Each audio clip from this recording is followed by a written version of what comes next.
The content of this channel is for mature audiences. Parental discretion is advised.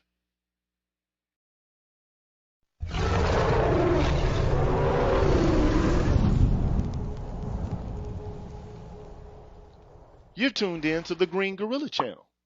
Please make sure to like the video, subscribe to the channel, and hit the bell notification button. And please, feel free to share the video. Thank you.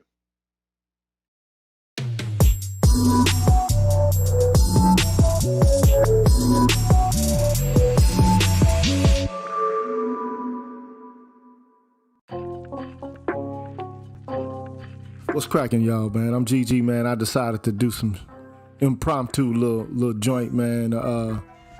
Answer some questions, man. What's up with y'all, man? True Asiatic Allah, what's cracking? Judah 144, what's cracking? Electrician 480, what's happening? Dream Lit, what's cracking? And Destro 0861, what's good with you, man? This is impromptu. I don't expect a lot of people, man, but hit the like button, hit the subscribe button, hit the bell notification button so you can see more of what's going on here on the Green Gorilla channel on an ongoing basis if you haven't done that, man. I want to shout out all the members of the Green Gorilla channel, man. I hadn't really planned on doing the big long shout out thing, but just know that I'm giving y'all a shout out, man, all of y'all, and especially the brothers who've passed away, man, like Kevin Samuels, David Carroll, and Forrest Windu. Big up to them, man.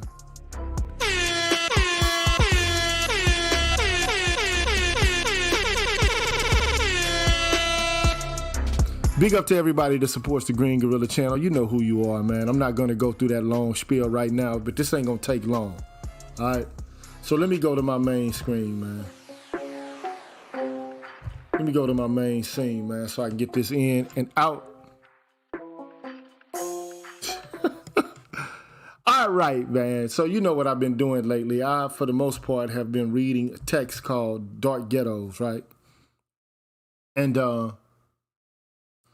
the text to me is important because, we've been talking about the pathology associated with the black community, the ghetto, people's behavior in the ghetto, both men and women. And, I thought that it would be profitable to have a systematic account of the conditions of the ghetto, how it's defined academically, philosophically, economically, socially, politically. I just thought that it would be profitable to, engage in that exercise.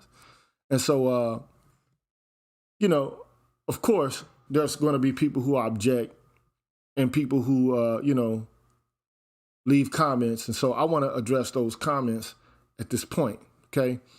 And in particular, I want to start off with addressing the comments of an individual who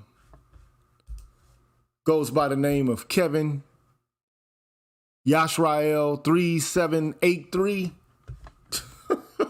So I can show you the comments. I don't know if you can see that at this point. Yeah, you can see that. Let me open up StreamYard on my other computer though, so I can see what's going on. Just so I can see what's popping here, man. So I don't have to guess.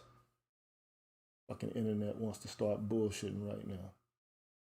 All right, so I won't be able to see it, but you can see the comment right here, right? Basically says people are upset because that's all this community does is talk. Malcolm did his part. Okay, so what part did Malcolm do? Is my question to this brother here. What did he do other than talk himself? Okay. He did his part, but we talking and been talking for decades in circles. And I bet y'all going to be talking by the time 2035 pop up and still be in the same or worse situation. A dude punch you in the face and we going online to talk about it. And how back in 1900 they punched harder, but the punches now are hitting. And now we got to talk about how hitting the hand was that hit us. And why blase, blase, blase, blase, blase. Okay, so as far as this guy's concerned, we need more action. Okay? We need more action, which is fine. Okay, I understand it. I get it conceptually. Hold on, let me see. I got the other thing started now. I get it. I understand it. Conceptually, I don't know if y'all can see that. Like, is it big enough? All right, so yeah, this guy right here, right? In other words, it's too much talking. And I mean, there's some people who agree with him, like all we doing is talking, right? And then BGS Hit Boy said, and this is my response as well. Like, what are you doing? This is what I consider to be the I'm blackety black, I'm blacker type of conversation. You know, it's like I'm blacker than black in actual fact. When I step on a crack is back. I got me a Mac, I'm ready to smack and crack a back. Get the Bozak. I'm blacker than black, I'm blacker than black, I'm blacker. Like, okay, so you got a lot of pent up energy, I get it. But the question is, what are you doing? You saying all we doing is talking, what are you doing? It just kills me, man. So, I say, hey, look, man. The guy's listening to me, but he's failing to live up to his own heroic standards. My advice to you guys is go out there and be the hero that you want to be. Don't let me stop you. You set the standard. Take the shots, bro. Get out there and make it happen. But instead of doing that, I get criticized for all I'm doing is talking. And let me just say this, man. The conversation goes on. The community seen the standards and chose to be degenerate. So the community decided that it was just going to be degenerate on purpose. The community just decided, okay, we're going to just degenerate on fucking purpose. I mean, this is your clever analysis, bro. No disrespect, but this is fucking madness. I mean, like BGS, Dr. Johnson, I mean, like most of the content creators have come on here and basically, I mean, with any thoughtfulness beyond that, which is just basically predicated upon folk wisdom or common sense, which, by the way, to me is bullshit. Because, I mean, basically what people do is they make everything a function and a feature of personal choice and personal responsibility. So black people just, by lack of moral uprightness, decided that they were going to be in the fucking condition that they were in. That's it. It's the poor choices, the degenerate choices of niggas all throughout America just decided that this is how the fuck we was going to end up. You know what I mean? It's just, it kills me. And then these motherfuckers ain't doing nothing. Where's your organization? Where's your rifles and your guns and your troops? Your black and black troops at, is all I'm saying.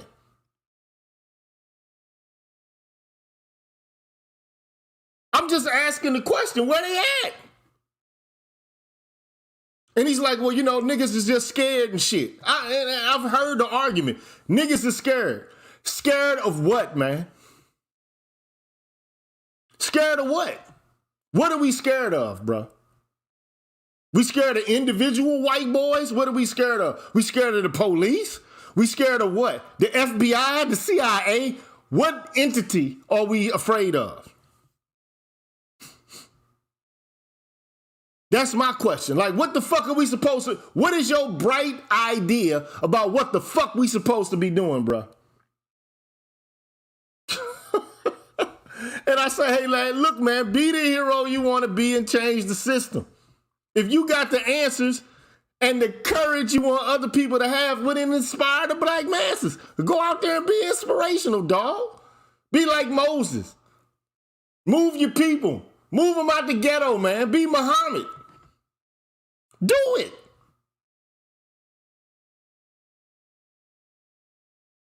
Go ahead, man. But I mean, calling niggas cowards and shit, that's not gonna move black folks, man. It's not. It's not gonna improve the condition of what's going on in the hood. It ain't gonna do it, bro. And I say, look, it's okay to be frustrated, but come on, bro. Let's just be honest about this, man. And this is why I went, and let me go to this. Hold on. Oh. I wonder why this shit started playing. Why? I didn't want that to start playing. But anyway, one of the things that I said is this, man. Like, if you look at it, here's the glossary that I've been putting together from the book I've been reading, right? And one of the things that you have to be aware of is that every society has a basic structure. Sandog was talking about this, during the course of the shows that we were having. Like he says, if you look at any society, it's comprised of some basic institutions, right? But in the context of this book I'm reading, I mean, it's pretty much an echo of this sentiment, like the idea that there are basic structures in any society, right? There are political institutions, there are economic institutions, and there are social institutions, right? And they make up the society, and the basic structure of the society can be either fair or unfair, okay? So we've already established that, right? But think about this, and I want somebody to answer this for me. And you can come up here. If you got a better understanding of it than I do, please come. I invite you. I'm begging you. If you have a better understanding of this than I do, I am begging you. I'm begging you. I am pleading with you. Explain to me which feature, which institution that comprises the basic structure of the society that we live in, which institution are we in control over? Which one? I mean, there's so many political institutions in the United States. There's 3 branches of government. You have the executive branch of government, which is the presidency, police, one could argue the military or whatever the case may be. Are we in control over or those sets of institutions? No. We're not in control of them, okay? What about the economic institutions in the United States? Are we in control of any of those? Like any banking institutions, lending institutions, production, the institutions that develop profit and the exchange of goods and services? Are black people in control of any of those institutions? So we're not in control of the political institutions, even when we are a population that is the majority in a municipality. We still don't control the politics, the political institutions. Like take, for example, Ferguson, Missouri. We don't run Ferguson, Missouri. A tiny population of people who are white control Ferguson, Missouri. But the vast majority of people who live in Ferguson are black. So not only do we not control the political institutions or the economic institutions, we don't control the social institutions. Now, I mean, there are some social clubs and fraternities and, social organizations that we have some control over. And one might argue we have control over the church. But I mean, that's it. We don't even have control over the most fundamental and the basic social institution that's supposed to be the building block of all the others. We are not even in control of the fucking family. So if you're not in control over any of the institutions in the society in which you live, none of them, how the fuck can you move? What are you gonna do, bro? I I'm waiting for somebody to give me some answers to this shit.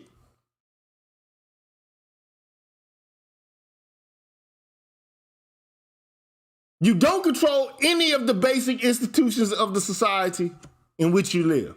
But you're supposed to be able to be blacker than black and to fight back and to move and to do all of this revolutionary shit.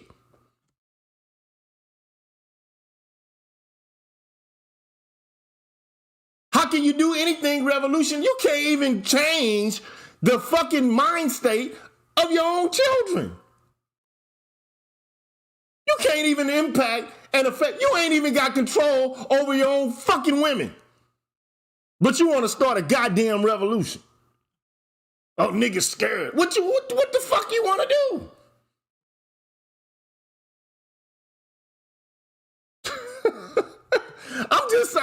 I'm asking the basic question here, man. I'm not trying to be disrespectful at all. I'm just saying, if you don't control you don't control educational institutions in your own community, you don't control the schools, you don't control the family, so you can't even influence the young minds ideologically to even be in a political mind state to resist. You can't even do that. But you're supposed to be revolutionary? How the fuck you gonna be revolutionary? I'm waiting for somebody to come up. I done left the invite. Somebody explain it to me. Explain it.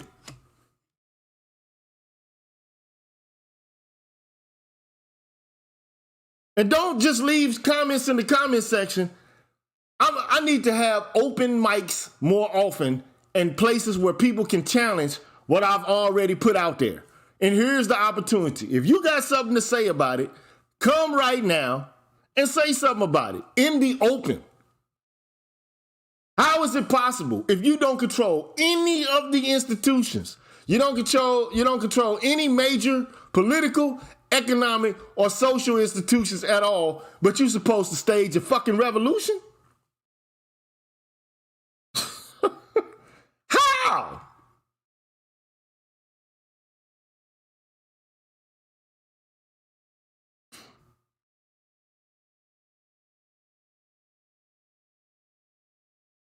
How? Now, what Dr. Johnson has been trying to do is to develop at least a plan, a policy plan. Like, what is it that you as a black man, what do you want? First of all, you have to determine what it is you want. What do you desire? What would be in your interest? What do you want to see politically moving forward? At least you can start there with a platform of your own that works to your own interest. Have some policy initiatives set on the table. Develop principles of action that you're going to operate by. And they should be open to review and revision, as situations change and as the society or the culture changes. We're just now starting to establish that. And many men aren't even trying to do that shit because they still are regressive. I guarantee you, man, I'm going to tell you the truth. Most black men, they want to go back to a time prior to second wave feminism. That shit, the hand of time cannot be lured back, man. It can't be lured back. You can't rewind the hands of time and go back to some shit that's already been exploded. It's done. But many guys want to go back to that. We can be strong men and rule the family. And dude, BGS did a show, man. And I did several shows with him, trying to get guys to understand, even when it pertains to the family, you have no fucking control. Absolutely none. You have no control. If you find a woman that you like in the United States, or if you even bring one from somewhere else to here, You like her and you marry her. She still has an advantage over you because the law and the policy works in her favor. There's no fault divorce, child support, child custody, alimony. So she gonna get the cars, the house, the kids, and the dog. What is your advantage for signing up for an arrangement like this? Not only do women have the advantage over men in marriage, but now you have broke, violent, vindictive, manipulative, narcissistic, and used up 304s claiming that they are boss bitches and God's gift to earth and want the best of the best men, and they already got kids and shit. You got a group of women whose love language is provide for me, protect me, but I will provide no service. Many of them have the love language of service. My love language is service. I know a man loves me by serving me. But they refuse to provide any service at all with the men that they're in a relationship. They won't even provide service to their own fucking fathers, man. If it's motherfucking hot, if it's 96 degrees in the shade and he out there working on her fucking car, she won't even bring his phone fucking daddy a glass of goddamn water.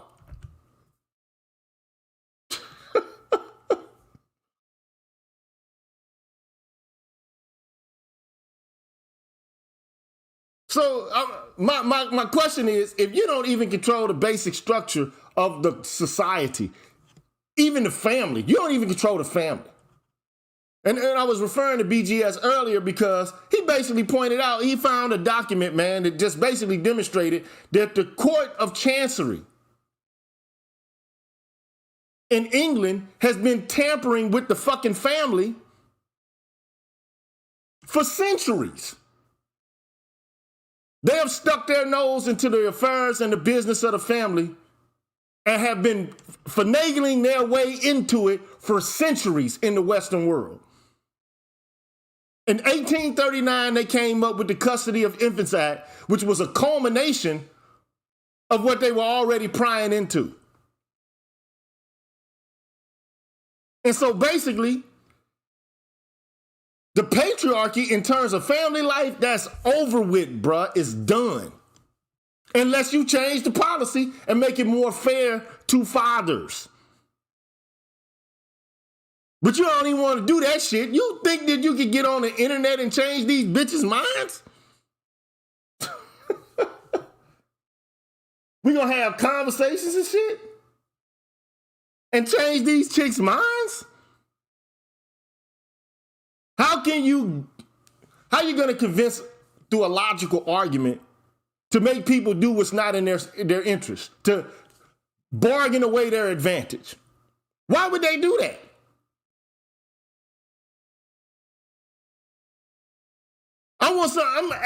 I'm begging for somebody to explain this shit to me.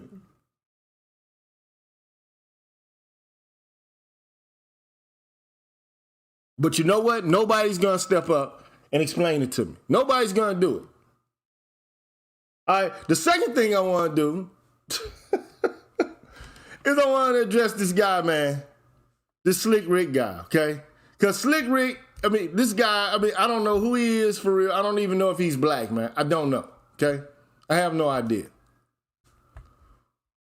But Slick Rick always comes with these conservative talking points, or he comes with these classical liberal descriptive comments, but he never steps up as well.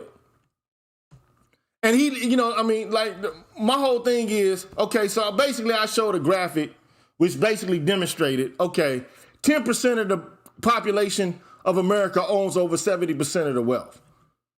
And he says, what are you comparing that to? I'm not comparing it to any fucking thing. I'm saying it's a descriptive fact.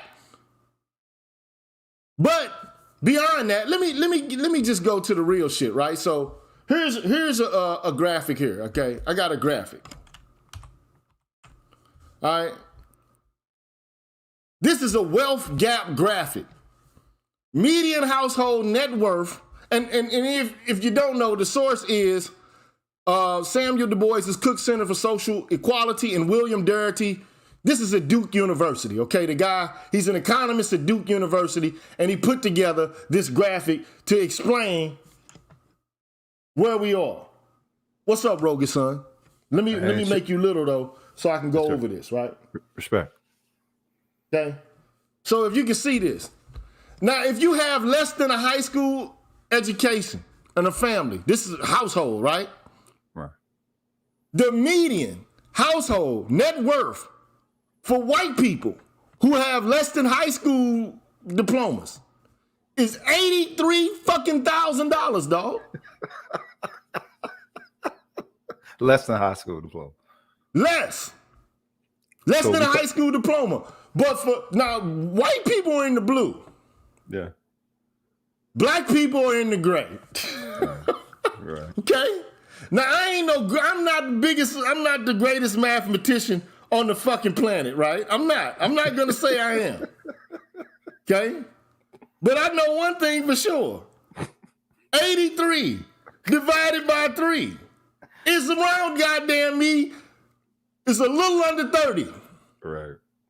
So we talking about white folks that have damn near, if they have less than a high school diploma, have close to 30 times more median household net worth than a black family.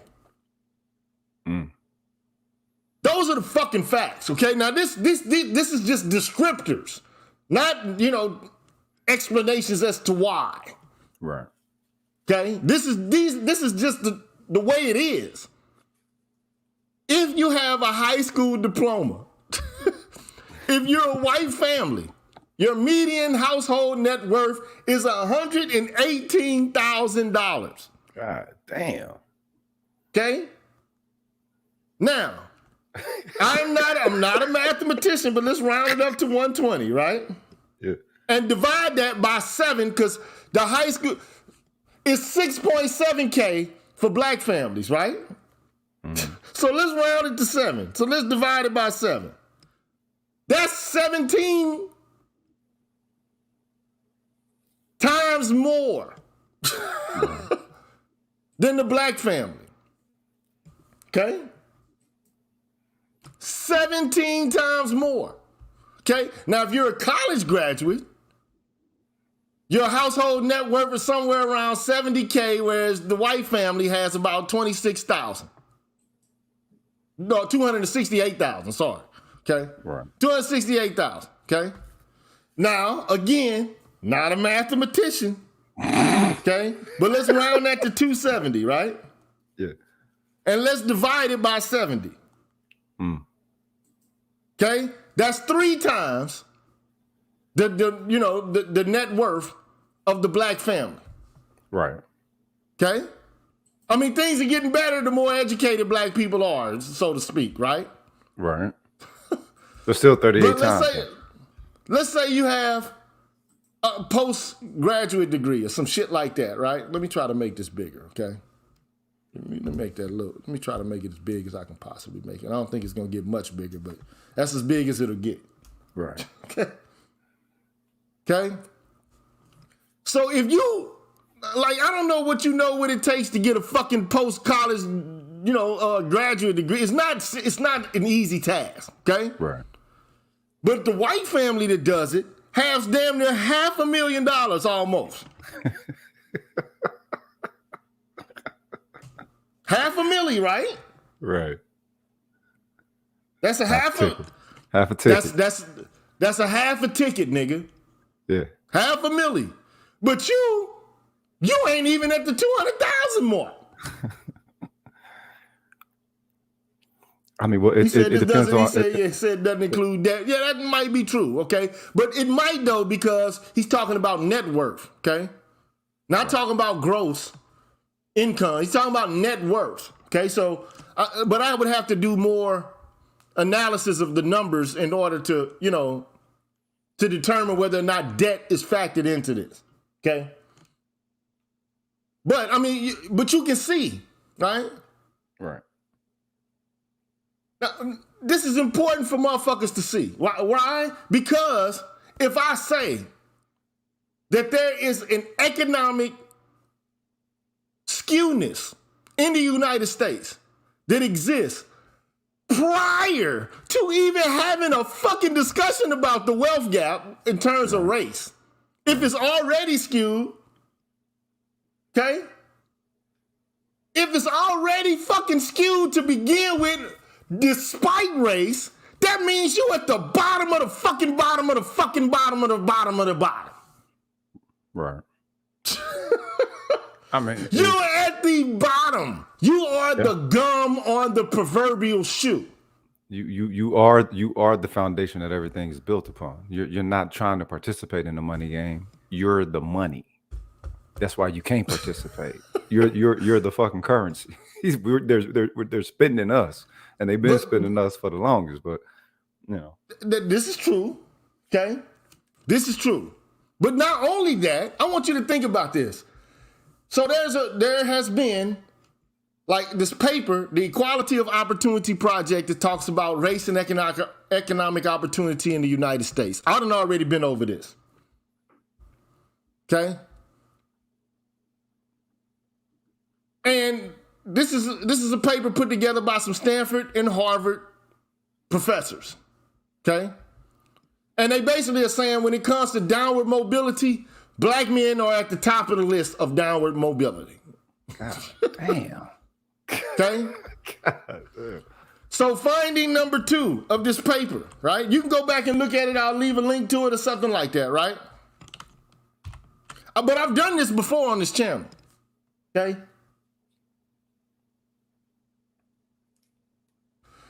The black-white income gap is entirely driven by differences in men's, not women's, outcomes. Men's, not women's outcomes. So I can read it. Among those who grow up in families with comparable incomes, black men grow up to earn substantially less than white men. In contrast, black women earn slightly more than white women, conditional on parent income. Moreover, there is little or no gap in wage rates or hours worked between black and white women. We find analogous gender differences in other outcomes. Black-white gaps in high school completion rates, college attendance rates, and incarceration are all substantially larger for men than for women. Black women have higher college attendance rates than white men, conditional on parental income. For men, the gap in incarceration is particularly stark.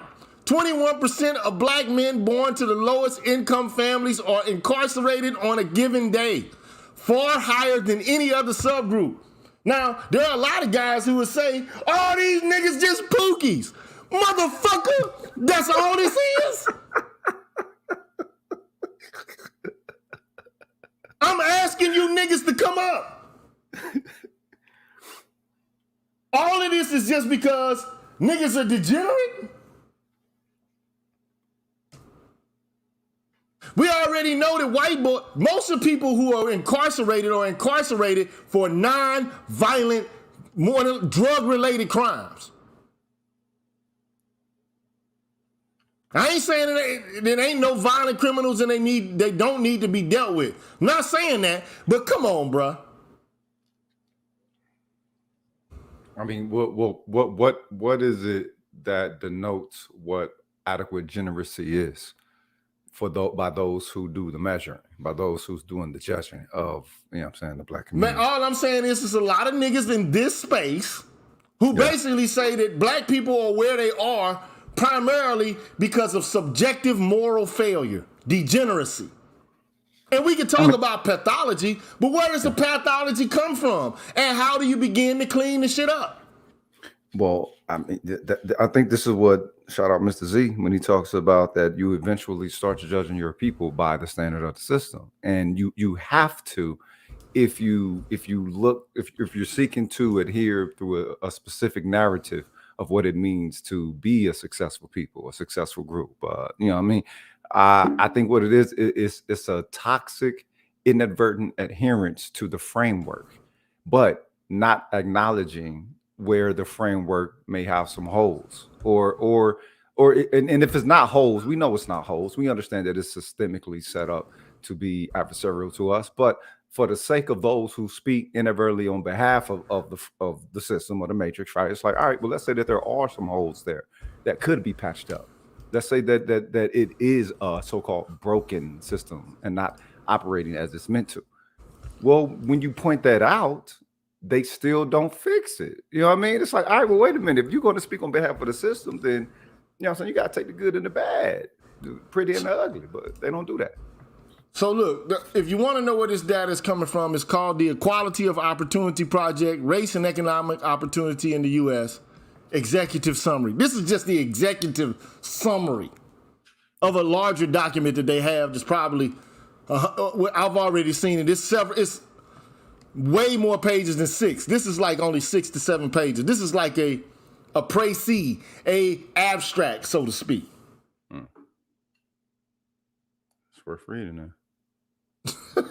So if this is some shit that you know, first of all, this not only is there a wealth gap, but the wealth gap is primarily driven by men's incomes, namely black men's lack of income. And not being on the same par with white dudes.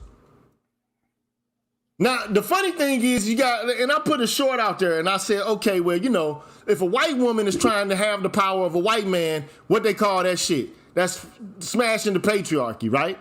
If a black woman tries to have the power of a white man or a white woman, then what is it? It's intersectional feminism that's trying to smash the patriarchy and get at the root of racism. Okay. Right? But if a black man tries to be on par with a white man or with white women or with black women in this regard, because we behind them. So if we try to be on par with these motherfuckers, guess what they say? We some low good, no low down, no good, dirty, dusty motherfuckers that want the biggest piece of chicken out of the goddamn Popeyes box and want the biggest seat at the table. And didn't earn it. So we the white people or black people, if we even try to correct the injustices that's happening to us, we want to be white dudes. What's the white dude from Atlanta and shit that the nigga Donald Glover plays? the white dude. What the fuck is that dude's name, man? I forget. Though. I know you're talking about that. But it's absurd. This is the shit we supposed to. This is what we want to be. Yeah. This, I mean, like, they can be whatever the fuck they desire. I mean, anything a white man has done, they want to be right there where the fuck he at. Getting his money, having his power, all this shit. They're great. They can have it, right? Yeah. Teddy Perkins, there it is. Teddy Perkins. There it is. Teddy Perkins. Teddy P. So they can be right there. And thank you, Gold Professor. I know it's Christmas time, but God damn it, you motherfuckers, like, come on, man. You can donate a little something, man. Put something in the pot, man. God damn. I got 155 people watching, man. Come on, man. But all I'm trying to say is, so if you know that these are the conditions, right? You know that this is the case. You should be advocating for black men to have some kind of systemic justice because we're at the bottom of the fucking barrel, right? Mm-hmm. But instead, what you get is, you get some motherfucking Negro saying, when you say 10% of the population has 70, in other words, why are you criticizing the fucking wealth distribution? Why are you even critical of it? It's as it should be. That's what I get from this comment. Like, you niggas have a great living here. So either this is a white boy in a black space with on some bullshit, or this is a motherfucking Daffy dancing duck nigga. Hello, my baby. Hello, my darling. I'm just keeping it a buck here, man. I'm not playing no games here, man. Either this nigga is tap dancing or this is a white boy. Because I mean, well, a lot of people got that mentality though. But the likelihood is that you are not a fucking elite nigga. I'm just keeping it a buck. You are not an elite Negro. There are some Negroes who think because they got like close to $1 million in gross income or some shit, you know, that they're like wealthy or something. That shit that's not it, bro. And you're an anomaly even if you close to that. But the likelihood is that you're a regular, like Cardi B say, you're a regular schmegular ass nigga. So if the judgment is power though, right? You're speaking power. How is it that, you know what I'm saying, their non-competitive amount of money can garner them the, you know what I'm saying, inner worth that they actually are flexing some power with it? But hold on for 1 second. Hold on, man. Hold on. Yeah. All I'm saying, I'll be right back. Give me 1 second. Gotcha. Y'all tuning in to the Green Gorilla. Telling y'all this ain't gonna take long. Hit the cash app, you know what I'm saying? Old professor showing y'all how to participate. You know what I'm saying? It's a lot of free heat in the space, but you know what I'm talking about? It's cold these days. Have a nigga pay the bill. So here I am again, man. And I apologize for me dipping out for 1 second, but like it's like, come on, bro. It's like let's just come on, bro. I'm just saying, like, come on, man. Look, if it's the case, and let me go back because I kind of went off of where he was. So it's like, okay, look. First and foremost, he says, when you say 10% of the population has 70% of the wealth, what are you comparing that to? I ask because the amount of wealth isn't the same in every country. We're not even beginning. When have we discussed? Are we discussing Rwanda? Are we discussing Jamaica? Or are we discussing what the fuck is going on in England, Timbuktu, Baghdad? I don't give like Afghanistan. We're not discussing none of that. We've never, like, why would the fuck I discuss what's going on elsewhere in the world? Other than to compare and contrast it to what's happening here. People throwing those juxtapositions so that it diminishes our stance. That's why it's always, you know, blacks and fill in the blank. And look, I'm not trying to be disrespectful. I just wish this guy would step up. Mm-hmm. I've offered the olive branch on several occasions. I'm like, dude, here's the invite, man. Come holler at me. Have the conversation. So then he goes on to say some shit like, also, are you paying attention to the standard of living? In general, lower class people in the U.S. have a higher material standard of living than the average middle class person in Europe. That's a fucking lie.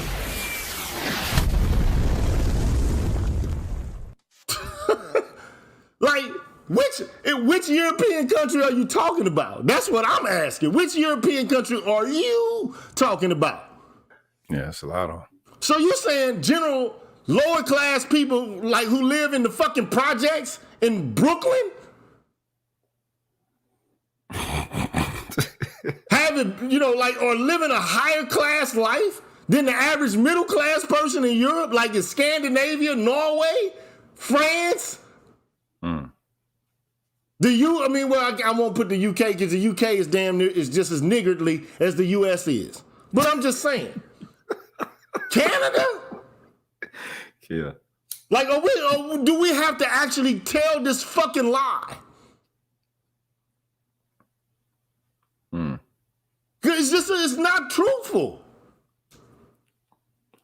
I don't think and then it all depends on what you consider like the standard of living to be high. Like going to Walmart, having a big screen TV, being able to buy bullshit like electronic appliances, like that's a high quality of life. For a drone. First and foremost, like, and going back One of the things, see, this is how you know niggas don't listen. If this guy's a white guy, then he's a nigga too, because he's a nigger, niggardly. Okay, if he black, then he's a nigga anyway, okay?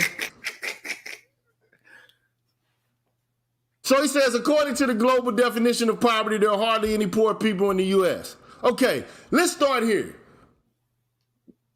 Okay?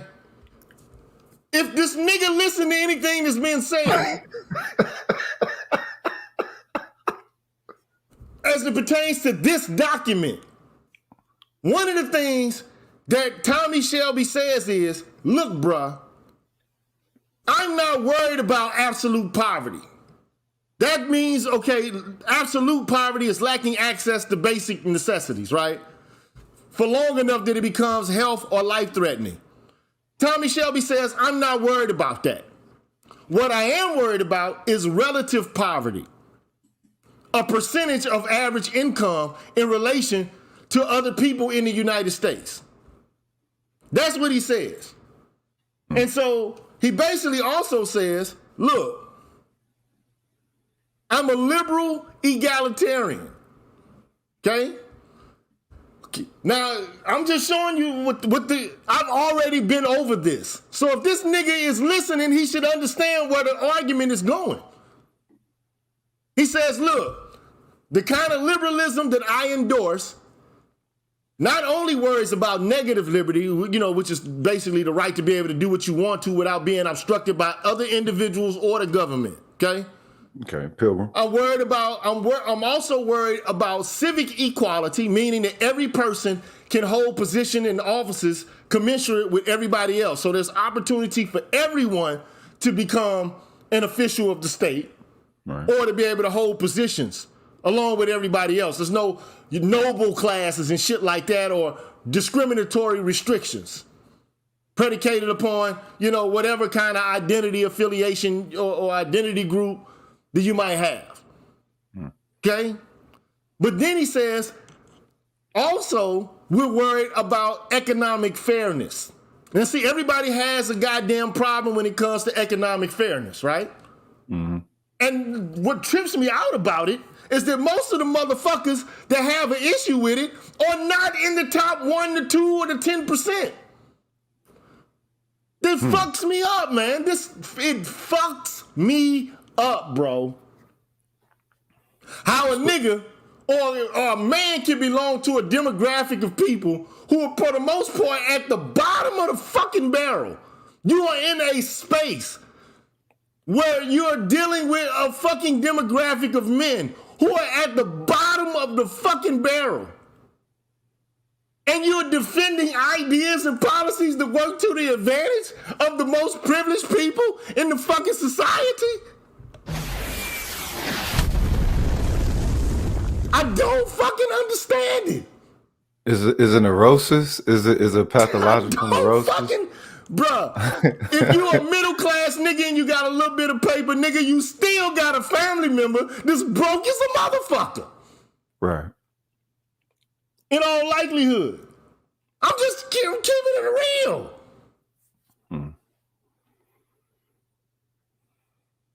And the fucked up thing is you got a little nigga, a few niggas making a little bucks, making a little dust. Now they start to feeling themselves and feel like they some uppity niggas. That's how I perceive it. Now, I grew up around uppity niggas, man. Right.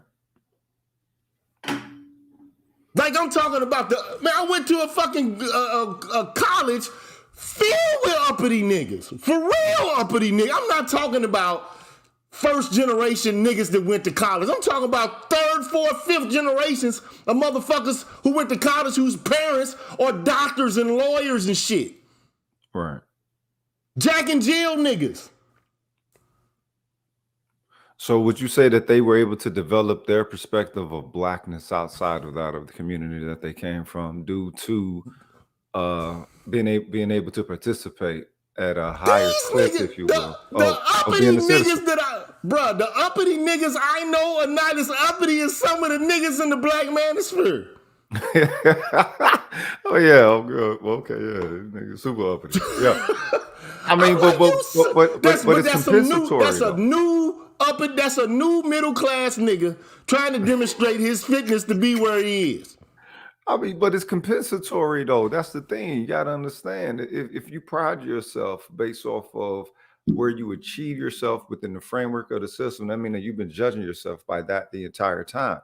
They didn't put forth a quality amount of discipline to make themselves what they made themselves of, but there is a cultural element that their non-black peer group, who also, you know what I'm saying, exists at that level a lot more easily, that they connect into, that the black man is trying to connect to within black people. They're trying to disconnect themselves from the community, hence the community and all that shit. And it's like, all right, well, wait a minute, cuz you got to have some foundational basis. Okay, so let me, I want to answer this question because Chukwu Igwe comes up with a good, I mean, it's the argument is, okay, I don't want to pay taxes, you know, like my taxes are high as they are.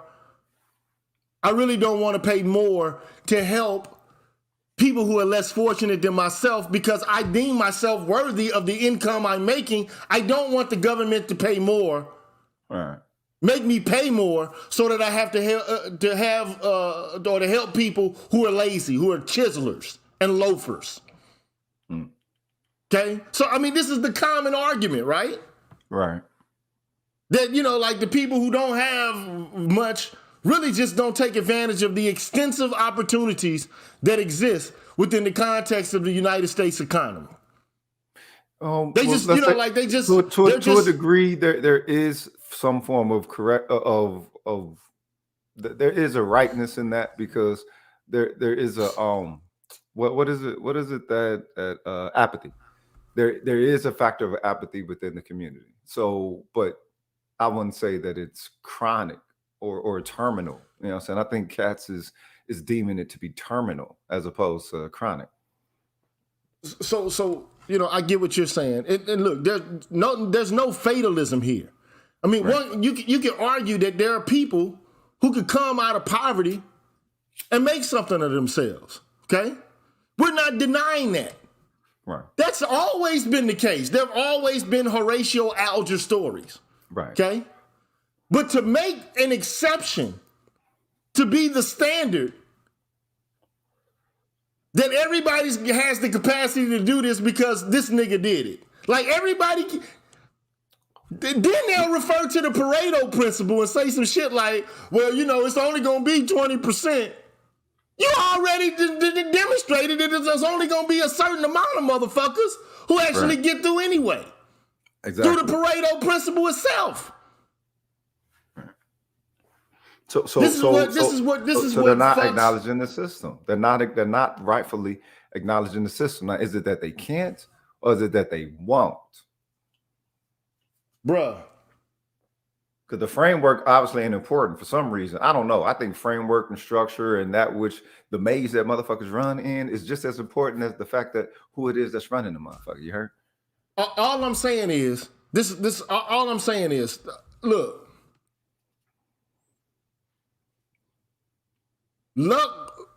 Liberal egalitarianism basically says there's three components, right?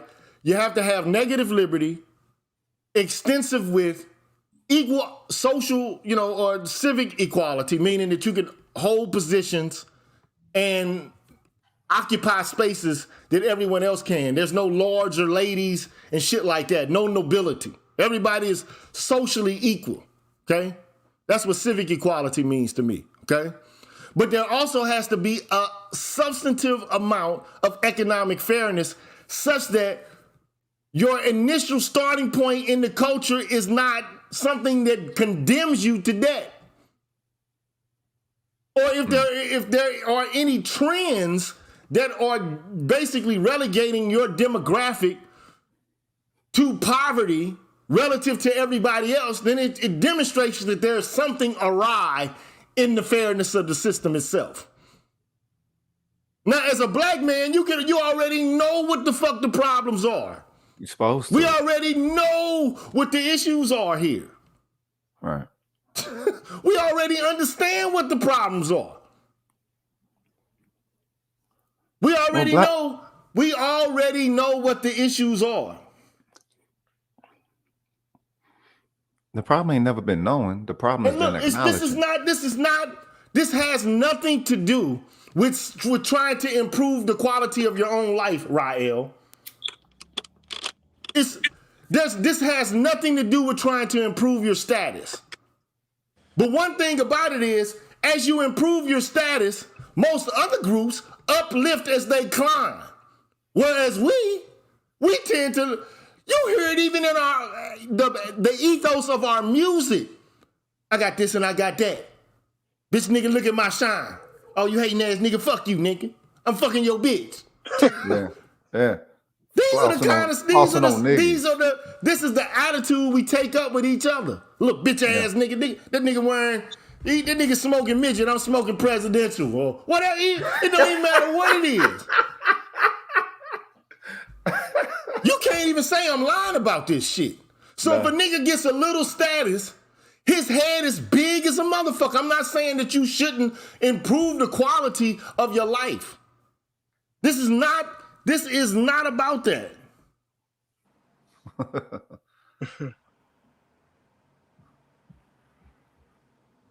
Flying Space Rock, man, you free to come your bitch ass on up in here, dog, and holler at me as a man. Don't fucking sit there back in the comment section saying fly shit, dog. I'm the type of nigga, I'll smack a nigga like you, man, with that old silly ass shit. Bro, don't come in here, man, talking about hollering and all this shit because I'm loud. I don't play them games, dog. That's some shit I don't play, dog. So my issue is, look, I've already demonstrated it. Like, if I got to go through it again, I'll go through it again. Okay? Look at this shit. Let's look at it one more time. The median household net worth of somebody who has less than a high school diploma in the black community is $2,800, man. For a white family, it's 83 G's, dog. That's what we already concluded. That's damn a little under 30, man, times more wealth. Okay? If you're a high school graduate, the black family probably has around 7 G's, whereas the high school graduate family that's white has damn near 120 G's. The college graduate family who's white has $250,000 to fuck around with and play with. You just start approaching 70K. You feel me? Yeah, the system is. If you got postgraduate degrees and you a black family, you starting to get into the wealth of a motherfucker who's got a high school graduation is white. And then you tell niggas, hold on, man, wait a minute. Then you got niggas telling me, like, I gotta talk softly about this shit, nigga? No, sir. I gotta speak softly, nigga? Hell no. Hey. Man, I'll smack a bitch ass nigga like that, man, in a New York minute. Please do. That's what got me into the Green Gorilla. Bruh, but man, don't come to me with that old fuck shit nigga like I'm a bitch, dog. Man, I weigh 215 pounds, I'm 6'3", nigga. And I just worked out today, nigga. I can do hella pull-ups, nigga. Calisthenics. Beast. Nigga, I curl 45s, nigga, easily. Now, I don't show my face, but it don't mean, nigga, that I won't get down with a nigga on some bullshit. And I don't like conflict, but if you are disrespectful to another man on some hoe shit, saying some fly shit out your mouth, nigga, I'm gonna address it. A lesson is a lesson. Yeah. Peace, brothers. Yo, because I want peace, but if you keep fucking with a nigga, man, come on, bro. No, not that. I'm from the trap too, though, man. But I had all the privileges of education, and basically, the neighborhood I lived in transitioned from a fucking middle-class neighborhood into a black ghetto, man. It was a white neighborhood when my family first moved into it. It was all white, and it progressively became ghetto-ish over time on the north side of St. Louis. When my mother went to Beaumont High School, In Northside St. Louis, it was all white. I got her fucking pictures of her class. What was the social factor that was the catalyst for it? Wasn't crack, or was it something prior to? No, man. The projects got tore down in downtown St. Louis, and all the Negroes didn't have nowhere to go, so they went to the city, North City, and North County. Okay. Yeah. You did a show on that before. I remember you talked about that famous projects out there. Peabody's. Yes, sir. Yeah, and I wanted to talk about the relative, relative income and poverty, so we could put this into perspective. I grew up in Harlem all my life. My brother lived out there until he was about 39. Moved to Sweden. Same dude. He's the same. His education level is the same. His intelligence is the same. His work ethic is the same. His lifestyle in Sweden is exponentially better than it was when it was in Harlem. There is a baked-in systemic bias within this culture that can affect even those of us who are educated. Even those of us who are willing to work 60 hours a week to make ends meet, sometimes you got to be the lucky one in order to get that cash. Now, this is the type of stuff that Tone and Yvette have been talking about for years. You can have a plug, but the plug is no damn good without an outlet. No good without an outlet. So people, yeah, go ahead. Go ahead. I want you to finish though. Because I got a point I want to make. So people, a lot of times when people are characterizing these wealth and income inequality based off of what they think is laziness, lack of initiative, lack of education. Let me be the one to tell you, I have a 4-year degree. I am a hard worker, and I have to hustle every day just to make ends meet to take care of my family. And the same is not true for those that have plugs, that have outlets in this culture. There is a baked-in bias. Why do we have to explain? I'm damn near 50 years old. I've been doing this all my life. I want you to think about this. Look at this graphic. Okay? This is the wealth gap. So in order for you, as a black family, let's say, for example, you actually were able to beat the odds and you were able to find a fucking unicorn among the least married and the most divorced group of fucking women in the country. Mm-hmm. Let's say you're able to actually find a unicorn and start a fucking family and build a household. Sure. That's beating the fucking odds right there. Let's say you do that. Sure. In order for you to fucking match up, get close to a high school graduate, correct, white family, you got to get a fucking PhD. I've been living that for 20 years. I know exactly what you're saying. I can tell you 100%. I've been in neighborhoods where I've seen men who only have high school diplomas have access to generational wealth through housing. There was a man not too far from me who inherited a house from either side, maternal and paternal side of his family, which exponentially put his wealth ahead of everyone else. That was because he had a baked-in cultural advantage. My household earnings is above average, but we are nowhere near as secure as everybody else in our neighborhood. Now, Chukwe, I want to respond. I want to respond to Chukwe, right? He says he a dusty African from Nigeria. Yeah. But he managed to get a STEM degree. It's a lot of black people with STEM degrees too, right? And I'm not saying that there aren't exceptions. There aren't black folks who are doing well, whatever the case may be. Okay? We're not saying that. But there are facts, and then there's like personal anecdotal stories and shit like that. Okay? We're talking about averages predicated upon what's going on in the country. And then also, let's face it, man, you are an immigrant. You're not dealing with the same kind of cultural baggage that Negroes in the United States are dealing with. You might be dealing with racism to a certain extent, but you haven't had the deep-seated history of systemic racism that black people have had in the United States. Now, not to say that there hasn't been any racism in Nigeria, because Nigeria was once fucking controlled by British motherfuckers. It was colonized by England. I mean, these are facts. Like, I mean, you know, these people have entrenched their tentacles into damn near every part of the black world. And there are other facts. If you got a STEM degree in America, you know for a fact that you went to college with Black American people. Just like a young Nigerian man that I used to work with 15 years ago, and he talked about. And look, I'm not hating on Nigerians though. I'm not hating on.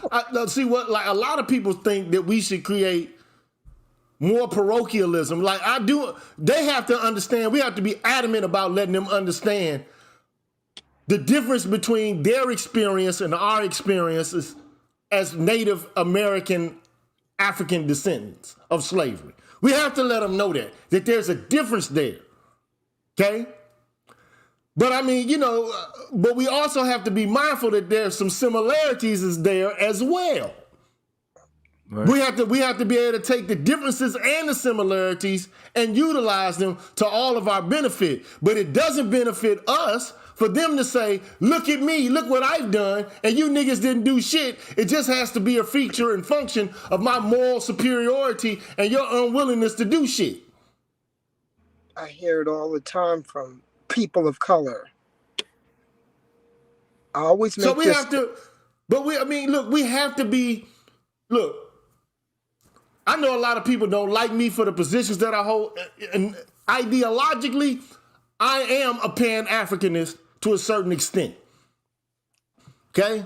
I feel like if we don't get our shit together as a culture, I mean, there are tribal differences amongst Europeans. Right. You see Russians right now, them Europeans, man, they ready to bang with the U.S. They banging with Ukrainians. Them they people. But for black people to become the only thing that makes them different is a fucking border. They banging on their own culture. Hey, the Biafran War, you know, Nigerians banged on each other. A lot of them came over here to escape that kind of, the lack of opportunity, because many of them had opportunities and were able to get over here, and some were not able to.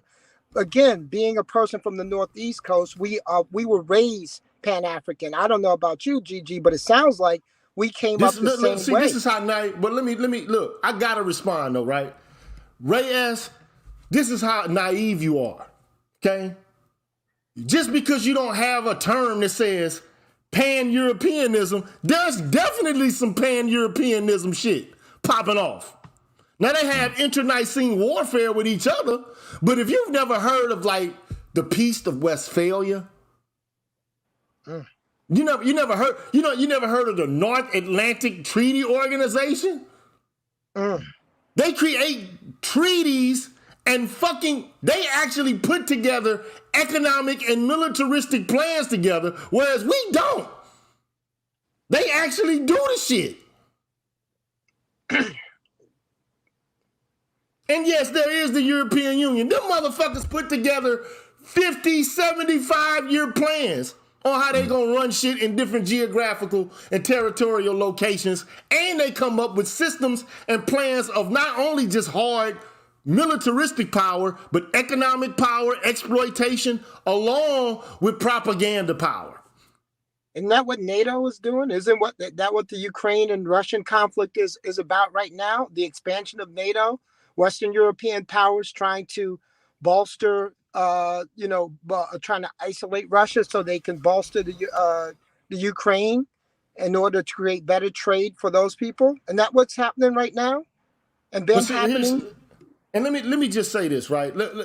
I get it, but I just want it to be known. Like I'm not quixotic. I know that it's going to be difficult for black people to have a unified vision in the same means or the same way that white people have a unified vision about them being dominant. Because we really we don't want to be dominant. Niggas have never wanted to be dominant except in their own little places and enclaves. Right, but wait a minute. The system shows us we have an ease with it, though. Put it this way. we know about emperors in the ancient Grecian world and shit, but there weren't any emperors, but there were kings in ancient Greece. Like Alexander the Great. I guess you can call him an emperor, right? Who wants to expand and expand. Like, I want fucking world domination. Mm-hmm. Right. Okay?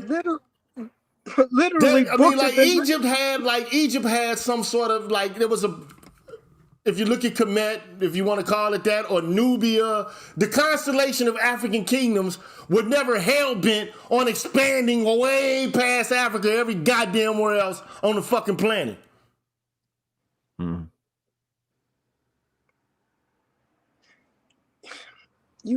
You have people like Zbigniew Brzezinski, who had written a book called The Grand Chessboard that talked about expansionism and hegemony from here all the way throughout Western Europe. And that is modern, in the modern time.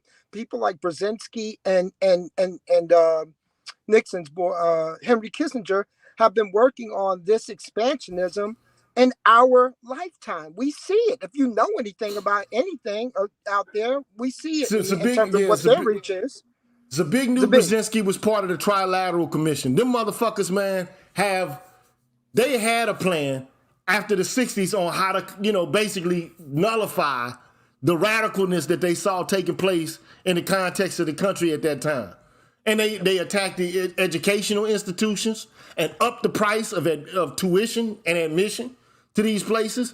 They changed the structure of the country from a manufacturing to a service-based economy. They were in these trade wars with Japan at the time, trying to figure out like who was going to be the paramount economic power. And, so they start outsourcing jobs to fucking, the countries where you got sweat labor and shit taking place. The global south is what they call it. Correct. Now, I'm not here to give a fucking global. All I wanted to say though was, and to put it in proper context, all I wanted to do is say, look, if it's the case that you gotta have a PhD to have damn near the same amount of money as a white family that just got high school fucking diplomas, that should give you some indication that the system is not structurally fair. And that some adjustments need to be made.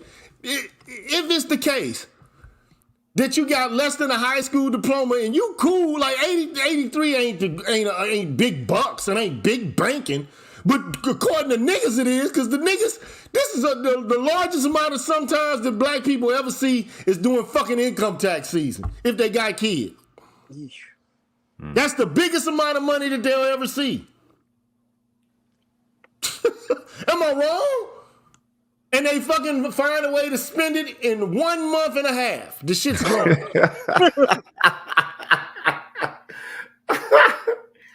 And it's primarily women that get it. Because they are the stewards of children, okay? Correct. These are just the facts, man. So we're talking about the value of a people. You know what I'm saying? So I think this is what people may be charging, is that black people, in a way, maintain somewhat of a low value of self by not utilizing all the resources that we have. Like when you get a world view, you get an understanding that, all right, yeah, even though we're poor over here, there is ways that we can work with what we have in order to, make $1 out of 15 cents. You heard? But if we develop a culture of that, then all right, we could do it. But this system does fight against us developing such cultures. Hence the fight against. Go ahead. So look, here's the problem, right? They have systematically taken away the ability for us to use institutions in order for us to be autonomous. Even to the extent to which they've removed us from the family. There you go.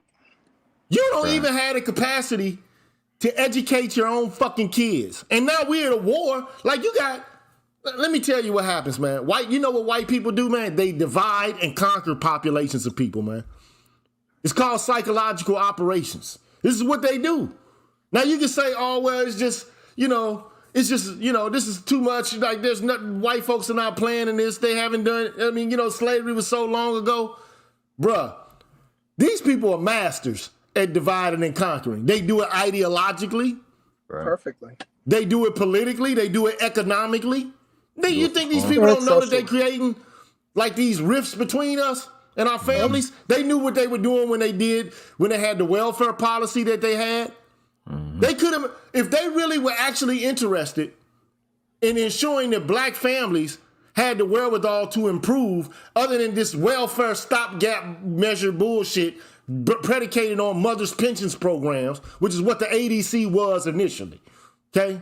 It turned into the AFDC, but initially it was the ADC, and it evolved out of mothers' pensions programs. If they actually gave a fuck about giving black people an economic floor, they had every opportunity to do it, because they was doing it.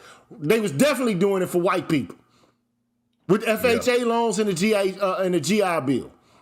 And they chose not. They were doing it. They were ensuring that they were getting an economic floor. New Deal policies were meant for impoverished European immigrants. This is what it was for, to lift them out of poverty.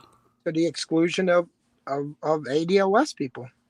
But as soon as you say, okay, well, look, here's where black people stand today. We're fucking impoverished. We're living in these goddamn ghettos with concentrated poverty and concentrated disadvantage, which leads to a whole bunch of indices of non-flourishing. Okay, and I show you, you know, instances in which, okay, look, the income gaps and the poverty is primarily driven by differences in men's, not women's outcomes. Okay, right. You exist in a black space that, you know, it's a male space, and we're talking about how we have issues and problems, and some of our problems are social and deal with the family. Some of them are political and some of them are economic. One of the reasons why these chicks ain't fucking acting right is because we don't have bread. I'm not saying all of us don't have bread, and I'm not saying that that's the only factor, but I'm saying at the current moment, the economy has just basically marginalized black men.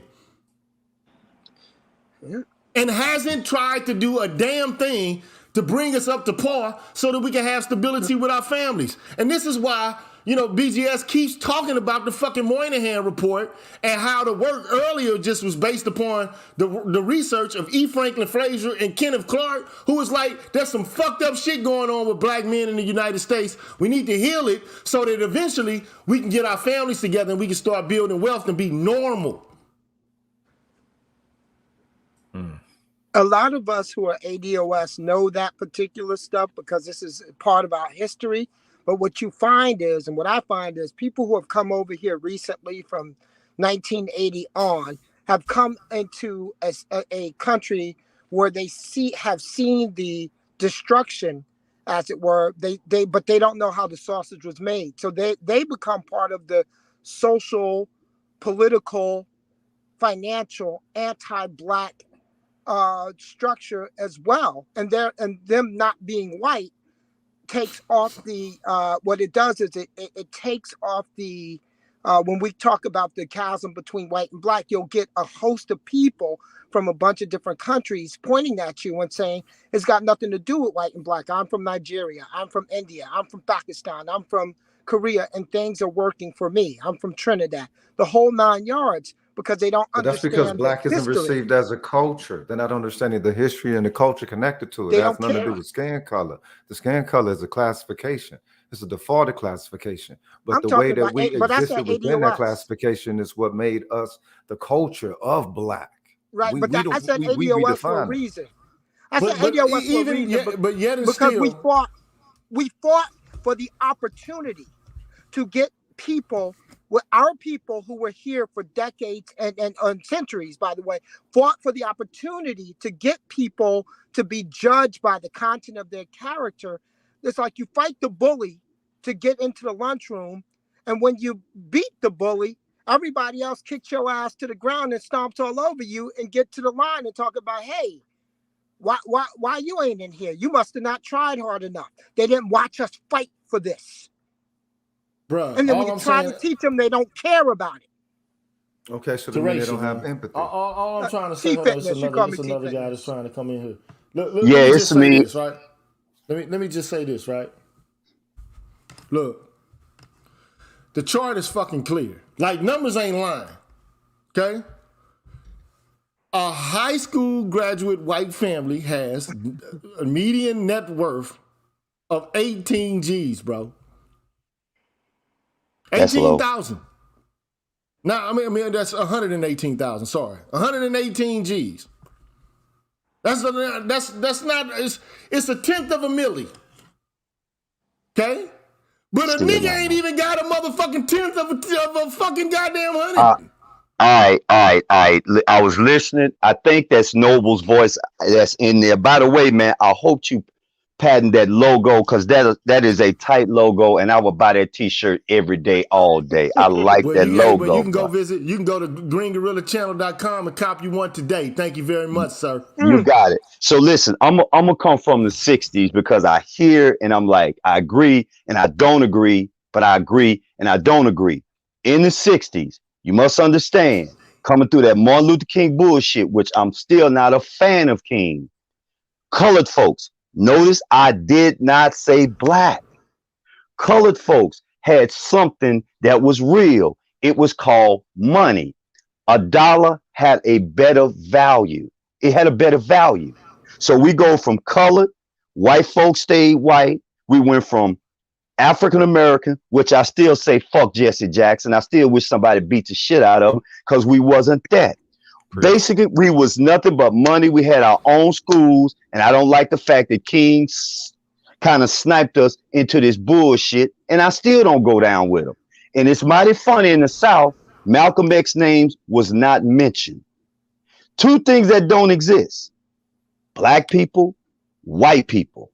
I'm gonna go with the dude who just said something by people from Nigeria, Japan, Asia. Notice these people don't call themselves a fucking crayon color. The only thing that exists, as Reverend Ike would say, is the color green. It took them a while to bring on this function, which you said about the so-called black woman. And honestly, you might as well get a new shovel because the mindset of these women of today is how civilization destroyed, which is what Kanye West was doing, was giving out hints. But it took a rabbi to come up and say some things about these people who run, who no, not run, Holy ruin shit. different civilizations. Because these Khazarians, United States is ruined, man, and it'll never go back to the prominence unless something drastically happens. And this is what Trump said. Trump said it. They're not after me, they're after you. So at least you're talking. But even Africans came to, I seen when the Africans first came to America, you know what they did? Especially in Atlanta, they read Willie Lynch and then they knew how to treat us. I'm telling you of evidence that I know when I was living in Atlanta. And I was like, holy shit. So see, they know we don't know who we are. So they will always use us like a Elsie the cow to milk us out of money. They will even go to church and share this Jesus Christ bullshit with us just to get paid. And as John Henry Clark said it best, we have no friends. Do Not they in have to this know? world. Do they have to know your So look, identity to know your humanity? Say it so look, again. look. Do they have So to know look, your hey, hold identity on. to know Look, your before humanity? everything, look, I've let people talk. I've let the brother Gerald Thank you. talk. Thank you. I want G to say what he's got to say, and then I'm gonna, I got some comments of my own that I want to make. So G, if you have a Go. point to make, man, now's the Yeah, time to well, make it. the point is, man, we're gonna have to get out this limelight, and some gonna have to perish. And from the looks of it, and I'm very afraid because I always said Gerald, I that gave you after the the, opportunity. Hey, Gerald, I gave you the opportunity to well, speak, go man. ahead, say what you got to say. I spoke. Now Go. I want G Serotonin to speak if he's still there, because I think he wanted to say something, and then I'm gonna follow up with comments of my own. So G Serotonin, are you there? Yeah, I'm here, Okay, Gigi. okay. So go ahead and say what you got to say, brother. I'm just gonna speak like as far as we talking about economics and working and being a group. I think I might be the youngest one on the panel today. You know, I'm 30, so I'm working and improving. But it's like a discouragement when you in a system and you realize that the system is not even broke. This is how it's supposed to work. So I think a lot of time we get inside of these, you know, these conversations with certain people, and I don't want to disrespect nobody, but it's like people telling you to just sell out and say forget your people. It's like, damn, it's like, okay, I can go become something great, but if I give it, it's like we had, like you said, institutions and structure. We don't have no structure or institutions. So it's hard to even tell our youth to do something beneficial that's never going to that's never going to benefit them. You can tell your young man, hey, man, like you just said, go get a college degree and become a doctor. You're going to do just as good as this white boy that graduated high school. Like, go to school. But see, this is okay. So this is what I want black people to, you know, black men specifically to be mindful of, right? Okay, so I said it before. First of all, even without accounting for race, even if I didn't say anything about race at all, if I didn't even introduce race into the equation at all, the wealth or the wealth distribution in America is skewed as a motherfucker, even without even introducing race to the equation. Right. I mean, look, I'm going to show you the video. I'm going to show you a video, and then after I show you the video, okay? Let me go to my main screen here because I don't want all this background stuff covering up the screen and offering a distraction. Okay. So let me also hide the current comment. Okay, so here's the deal. And I'm just going, it's just, these are the facts about how things are, okay? So I'm going to show the video. There's a chart I saw recently that I can't get out of my head. A Harvard business professor and economist asked more than 5,000 Americans how they thought wealth was distributed in the United States. This is what they said they thought it was. Dividing the country into 5 rough groups of the top, bottom, and middle 20% groups, they asked people how they thought the wealth in this country was divided. Then he asked them what they thought was the ideal distribution. And 92%, that's at least 9 out of 10 of them, said it should be more like this. In other words, more equitable than they think it is. Now that fact is telling, admittedly, the notion that most Americans know that the system is already skewed unfairly. But what's most interesting to me is the reality compared to our perception. The ideal is as far removed from our perception of reality as the actual distribution is from what we think exists in this country. So ignore the ideal for a moment. Here's what we think it is again. And here is the actual distribution. Shockingly skewed. Not only do the bottom 20% and the next 20%, the bottom 40% of Americans barely have any of the wealth. I mean, it's hard to even see them on the chart. But the top 1% has more of the country's wealth than 9 out of 10 Americans believe the entire top 20% should have. Mind-blowing. But let's look at it another way, because I find this chart kind of difficult to wrap my head around. Instead, let's reduce the 311 million Americans to just a representative 100 people. Make it simple. Here they are: teachers, coaches, firefighters, construction workers, engineers, doctors, lawyers, some investment bankers, a CEO, maybe a celebrity or two. Now let's line them up according to their wealth. Poorest people on the left, wealthiest on the right, just a steady row of folks based on their net worth. We'll color code them like we did before based on which 20% quintile they fall into. Now let's reduce the total wealth of the United States, which was roughly $54 trillion in 2009, to this symbolic pile of cash. And let's distribute it among our 100 Americans. Well, here's socialism, all the wealth of the country distributed equally. We all know that won't work. We need to encourage people to work and work hard to achieve that good old American dream and keep our country moving forward. So, here's that ideal we asked everyone about. Something like this curve. This isn't too bad. We've got some incentive, as the wealthiest folks are now about 10 to 20 times better off than the poorest Americans. But hey, even the poor folks aren't actually poor, since the poverty line has stayed almost entirely off the chart. We have a super healthy middle class with a smooth transition into wealth. And yes, Republicans and Democrats alike chose this curve. 9 out of 10 people, 92%, said this was a nice, ideal distribution of America's wealth. But let's move on. This is what people think America's wealth distribution actually looks like. Not as equitable, clearly, but for me, even this still looks pretty great. Yes, the poorest 20 to 30% are starting to suffer quite a lot compared to the ideal, and the middle class is certainly struggling more than they were, while the rich and wealthy are making roughly 100 times that of the poorest Americans, and about 10 times that of the still healthy middle class. Sadly, this isn't even close to the reality. Here is the actual distribution of wealth in America. The poorest Americans don't even register. They're down to pocket change, and the middle class is barely distinguishable from the poor. In fact, even the rich between the top 10 and 20 percentile are worse off. Only the top 10% are better off. And how much better off?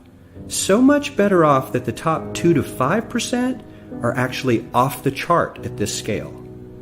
And the top 1%, this guy, well, his stack of money stretches 10 times higher than we can show. Here's his stack of cash, restacked, all by itself. This is the top 1% we've been hearing so much about. So much green in his pockets that I have to give him a whole new column of his own, because he won't fit on my chart. 1% of America has 40% of all the nation's wealth. The bottom 80%, 8 out of every 10 people, or 80 out of these 100, only has 7% between them. And this has only gotten worse in the last 20 to 30 years. While the richest 1% take home almost a quarter of the national income today, in 1976, they took home only 9%, meaning their share of income has nearly tripled in the last 30 years. The top 1% own half the country's stocks, bonds, and mutual funds.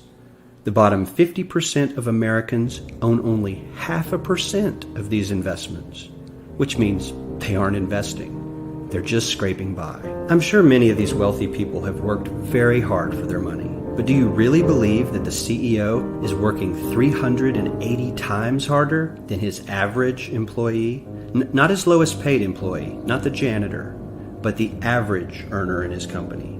The average worker needs to work more than a month to earn what the CEO makes in 1 hour.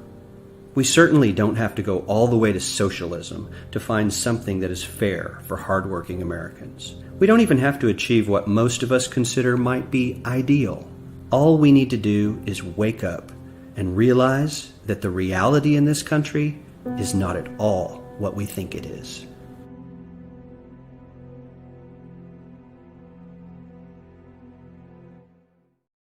All right, so I showed that on purpose, right? And the reason that I showed it was to say, this isn't even taking race into consideration. Yep. We're not even beginning to have a conversation about comparing and contrasting different ethnic, religious, or racial, or gender groups, or sexual preference groups.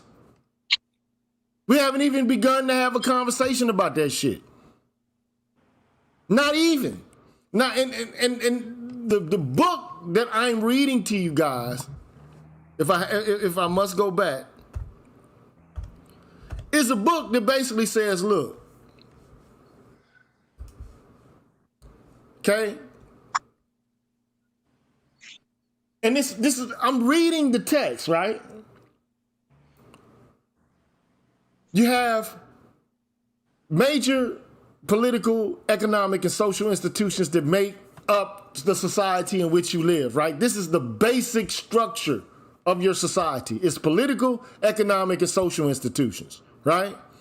And because society in and of itself is joint social cooperation, that's what society is.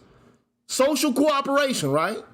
Right. And ultimately, It's the sharing, or if social cooperation exists, there's going to be a distribution of benefits and burdens. There's no way that you can have a social relationship with any group of people without having benefits and burdens shared across the relationship. Right. Otherwise, it's going to dissolve, okay? So, the basic structure of the social cooperation and the institutions that are there can be either fair or unfair, okay? According to this philosopher, right? And this philosopher is borrowing from the philosophical thinking of a philosopher by the name of John Rawls. Now, John Rawls, what he tries to do is give a justification for much of the major kind of ways of thinking about like what economics and politics should be. So he's trying to split the difference between liberalism, classical liberalism, which is negative liberty, social equality, which is, you know, the revolutionary idea that came out of the French and the American Revolution, namely that there aren't any lords and ladies that have a fixed caste system, right? And then also conjoined to it, the idea that because society is a form of joint social cooperation, there shouldn't be any caste predicated upon, you know, like your initial starting position in the society. Right. Now this is not even beginning to discuss race. I mean, now of course, Tommy Shelby, the philosopher that I'm reading, is going to start talking about race. I've only gotten to the fucking second chapter. I haven't even begun to get all through it. Okay? But cats are missing the point. One of the first things he establishes, this philosopher he does, he says, look, society is a form of social cooperation over time. And the benefits and the burdens of the society itself should be shared as much as possible. Mm-hmm. Meaning that there aren't some motherfuckers just sitting back watching everybody work, because that's a form of free riding too. Is it not? I mean, think about a fucking plantation owner. That motherfucker might be working to make sure how hard you work, but that's a different kind of work, ain't it? Right. Than breaking your motherfucking back from sea to can't see. A little different, ain't it? A little bit. I mean, a little bit, huh? I'm just saying, right? So hold on, let me bring Rael into the stream. So we already know the background conditions of black life in America and the reasons why the people in America went to war with England. In this motherfucker, they likened being taxed without being represented to slavery. Right. So they went to war with the crown over being taxed without being represented. That's why they fucking started the American Revolution, right? Correct. That's what it was for, right? That's what they. Everybody puts that in the books, right? Or am I wrong about this? 100% right. So you mean they said they were treated like slaves because they weren't represented but being taxed, and you got niggas who was actual slaves and they ain't got shit to be pissed off about? Then one of the main hallmarks of American culture and civilization was the denunciation of privileges and titles and shit like that, right? That's one of the features and functions of American culture, right? Get rid of the nobility, right? Yes. But how can you make an entire racial group more noble than another? It's this, you creating the same kind of hierarchy that you said you was trying to eradicate. You just created a whole nother category of hierarchy and expect for motherfuckers to accept it. It wasn't until 1964, which ain't that this, we talking about 60 years ago, bruh, that shit was put an end to. So yeah, like you could talk about, okay, well, we tried to integrate, it was wrong, or whatever the case may be. But Martin Luther King Jr. said, and I did a show about this shit to demonstrate it, right? I said, look, the first thing that MLK did was, he said this was the easy part. The easy part is to basically get rid of the jury segregation. Now, he wasn't actually advocating for integration the way we perceive it now, probably. I mean, he was like, we want to be respected as men. Right now, we got to go to the back of the bus. We got to go to a different fucking toilet. We can't even go to a hotel. We treat it like we ain't even human beings. That's a problem. Okay. Now, I mean, I don't know what you know, but it is beneficial for you to be able to walk and hold your head up high and not to be called a boy in the presence of white men or white women. Now, is it? Correct. Now, some people say, oh, no, well, he fucked up. I don't see where legislation come in with that, though. Hey, look, Big Kev, man. I'm shouting because right now, I'm pissed off because some of the claims we make are absurd. And I yell because I'm a preacher, nigga. I'm preaching from this motherfucking pulpit. Say it. Do it. Okay? So what I'm saying is that MLK and the people in the civil rights movement were responding to dehumanization on a legal level throughout the entirety of the country for black people. And they had a right, they said, to be treated like basic human beings. It is called civil rights, which we enjoy today. That's why we don't have to go to the back of the bus. He fucked up, though. Niggas go to the back of the bus anyway. That's the first thing niggas do, is go to the back of it. I know I done rode public transportation as a high school student all my life. We enjoyed it, yeah. I went straight to the back of the bus. Don't know. I mean, it's just what we did as kids, okay? The younger ones, the older ones don't. So what you mean the older ones don't? But go ahead. The point is, imagine going to a hotel and motherfuckers like, you got to go in the back, dog. You'd be insulted by that shit, wouldn't you? Or if you saw a motherfucking water fountain that said, well, you niggas can go here. Or if you hungry as hell and you go to, White Castle, Whataburger, McDonald's, whatever it is, and the motherfucker told you, we don't serve niggas here. Well, I'm just saying this. You're right, but you're wrong. Because on the point, that's why I don't like Martin Luther King now. Because the fact is, everything you just stated, from ice cream parlors to black dentists to black dollars to brothers owning their own motels, own mechanic shop, I lived that. I don't have to talk about it. It's still in my psychoviscera. I can still see it right now. And because of that civil rights shit, what you're talking about, the most important thing you're talking about, money. Civil rights was a transferring of wealth, meaning their bathroom's better than ours. That was bullshit. A lot of people fight me on it, but some of my friends saying, I remember what you saw because I saw it too. We had our own schools. We had our own, brother, dude. The only reason why they had integrate. I said, hey, bro, listen to me. I want you to listen to what I'm saying. I already know that black people had dual institutions or parallel institutions to that of white people because of segregation. We already know that. We had black banks, we had black bus lines, black movie theaters, black hotels, black clubs, whatever, okay? All right, we had that, okay? And I understand the whole concept of, okay, giving up autonomy for the sake of the promise of integration. I get that. But you also are not taking stock of MLK's next step, which was purely economic.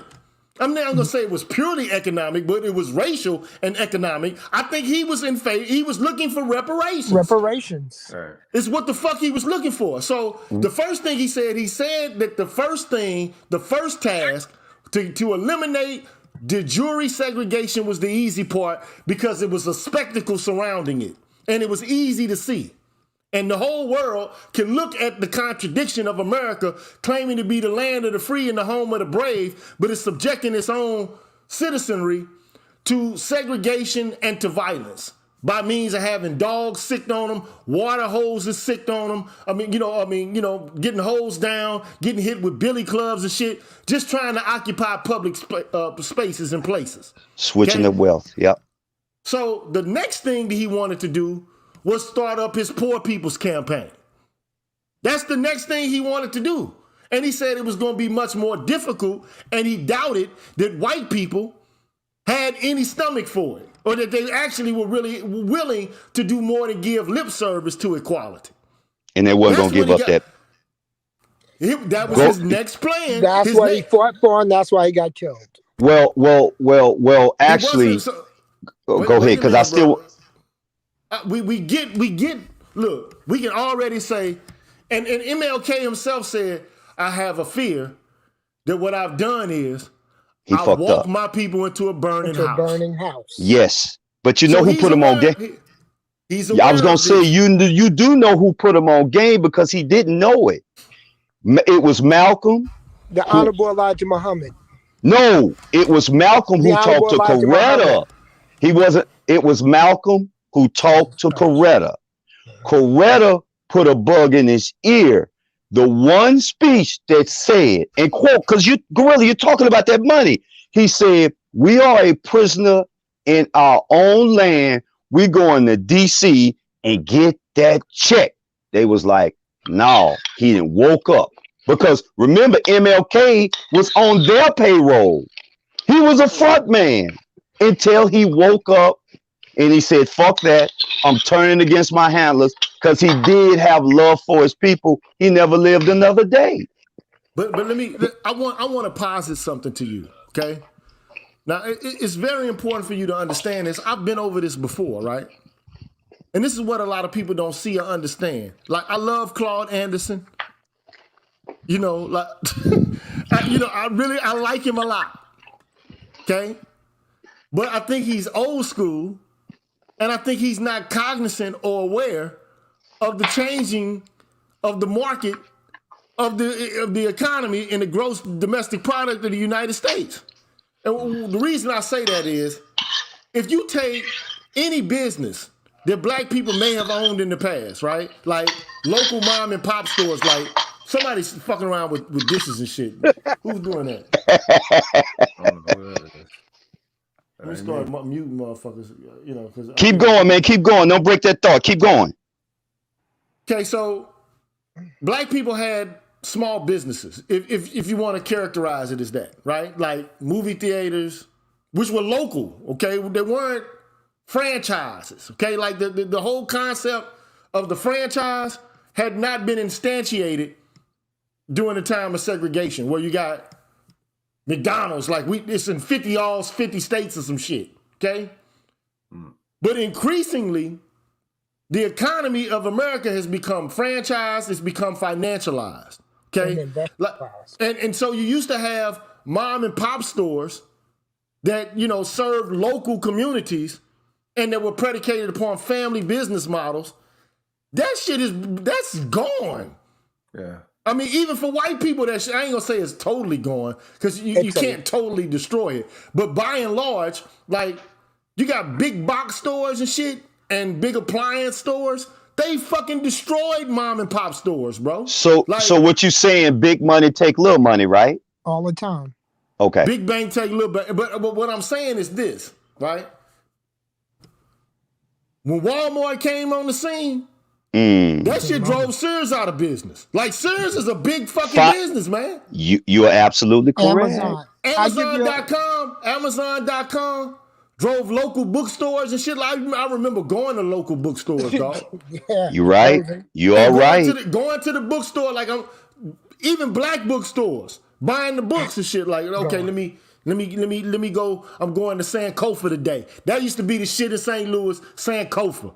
You're right, because it used to be in motherfucking the Central West End, or the Loop, the Delmar Loop, the black bookstore. The old nigga with the glasses and shit with the gray hair had all the good books, and then they moved the shit. The old girl became a congresswoman, a representative of some shit, and she used to have a bookstore, or used to run it on Union, or not Union, but Natural Bridge and motherfucking Union. Okay, so. But I mean, all that shit is gone, dog. And Harlem, you know what I'm saying? Like, I mean, we used to go buy shoes on MLK. No, it wasn't MLK. It was on Washington Street. We used to go buy shoes at a place called Marty's and Gus. Now, niggas ain't, you can't go nowhere and buy no fucking shoes at a local shoe store.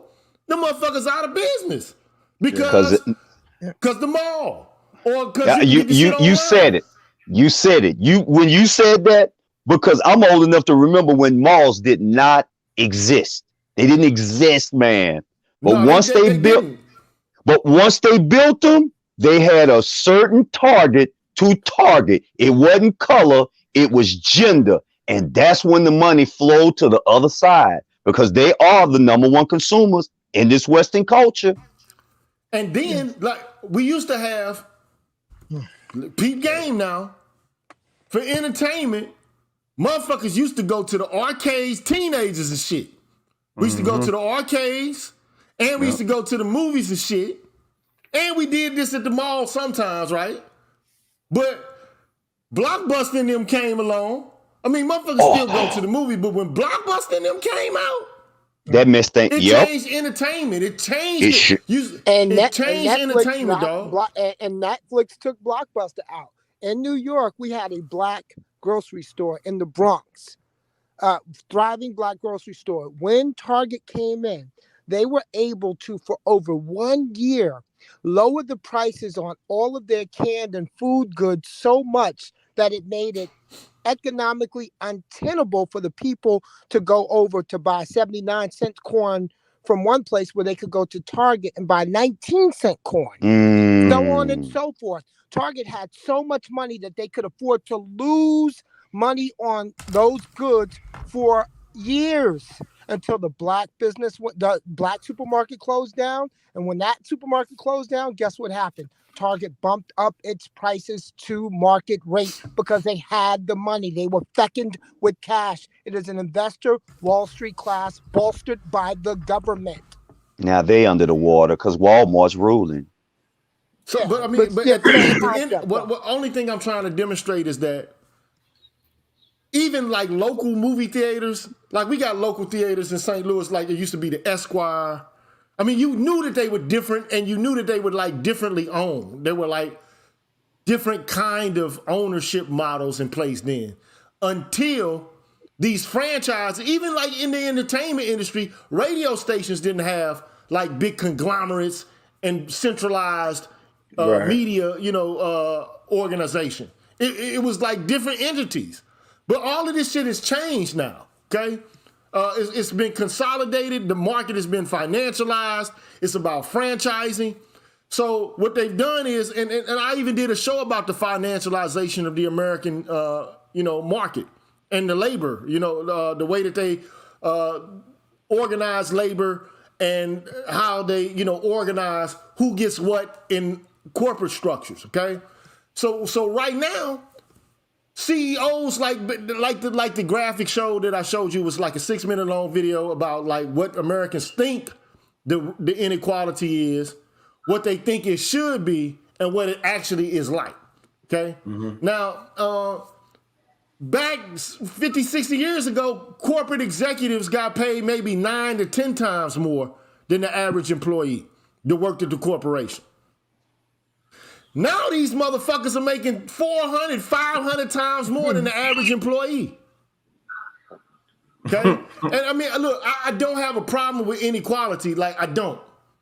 Okay? Like, I'm not asking for everybody to have the same amount of income. I'm not like a socialist. And even within the context of this theory, right, that this author is coming up with, he says, look, there's equal opportunity, which I promote. And this is what Shelby is saying. Like, this is what I promote. He says, if opportunity is to be fair, and not just on paper, which is what procedurally just means, if it ain't just some ideal or a paper form of justice, people in your society ought to have equal life prospects. Meaning, a kid from the hood ought to have the ability to go to Harvard and to be successful just like other people in the society. It shouldn't be something that determines his trajectory if the society is actually fair. Okay? It's not like saying that you're going to actually have fairness, but like there is a standard of what fairness actually looks like versus what, reality is, right? And we say we're a nation that's based upon ideas and principles of justice.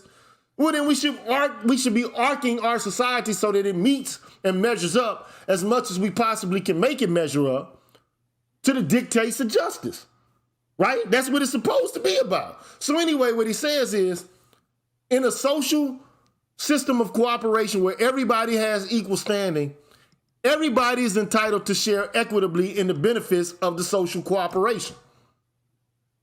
Those who are born rich shouldn't have better life prospects than those born into families with more limited material means. If the society is fair, you shouldn't be determined. Because to be quite frank, what's the difference between this system, your wealth determines your life trajectory, than the fucking system of nobility in medieval Europe?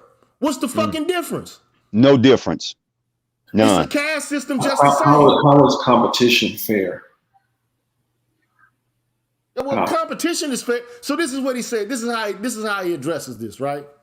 So he says, there's another principle that he says he rejects. And this is the communist principle, right?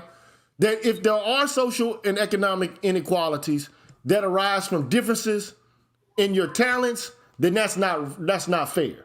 Okay? And there's a reason why this argument is presented philosophically in social and political philosophical domains is precisely because it is the case. Let's just face it. There are some talents that you have that you can develop and that you're responsible for, and there's some that you're not. Like, I mean, let's be honest, dog. Everybody can't jump out the gym like Jordan, dog. Even if they practice the shit, nigga, you can do all the training and everything that you can possibly do in order to jump out of the gym. It don't mean you're gonna jump like Jordan, dog. Okay? And, I mean, nowadays you can go get a fat ass, I guess, through lipo or whatever, but everybody ain't born with a fat ass, right? Right. Some women just gonna have a fat old ass and it's gonna look appealing to people who've been enculturated to like that kind of thing. Right? Yeah. Right. Some people are born beautiful. Some people are born tall. And sure. I mean, it's just, now nobody deserves to be beautiful. It's just luck. It's just like you got the luck of the draw. You weren't in a preborn state saying, I'm going to do X, Y, and Z so that I can be beautiful when I'm born. It's just luck, right? So some people say we should get rid of luck and only deal with what you can get based upon your merits or like what you deserve, the efforts you put in. And so Shelby is saying, I reject that. That's too strong for me.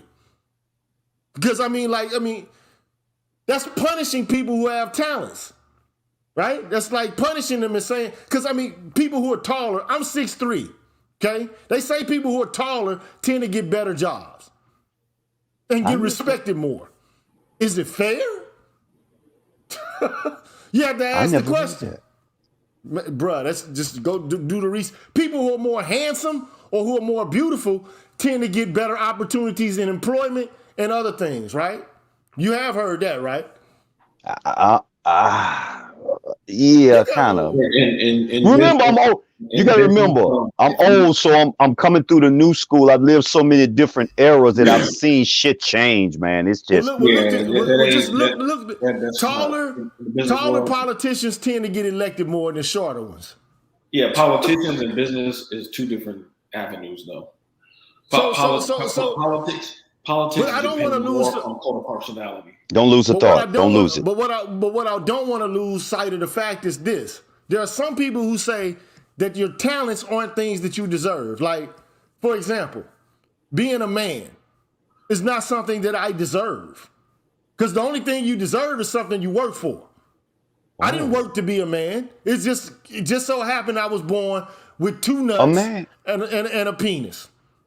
Right. Or a woman can say, well, she deserves to be, a woman. No, you don't. That's by luck. You didn't do anything to deserve to be a woman, right? So those are things that shouldn't have an impact on the social equality, scale that some people reject. So there's a humanity to it, though. Just like with the whole thing with beauty. It's like when you meet a dime is never a dime inside. That's just on the outside because, that's what's been bestowed. Humans are going to use their biological advantages to their advantage. That's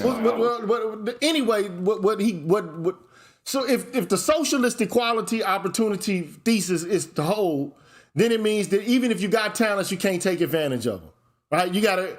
So this is it's a strong Marxist idea which says from each from his ability to each according to their need, You ever seen the movie Animal Farm or the play Animal Farm where you got Boxer? This is a big strong ass fucking horse doing all the work and shit.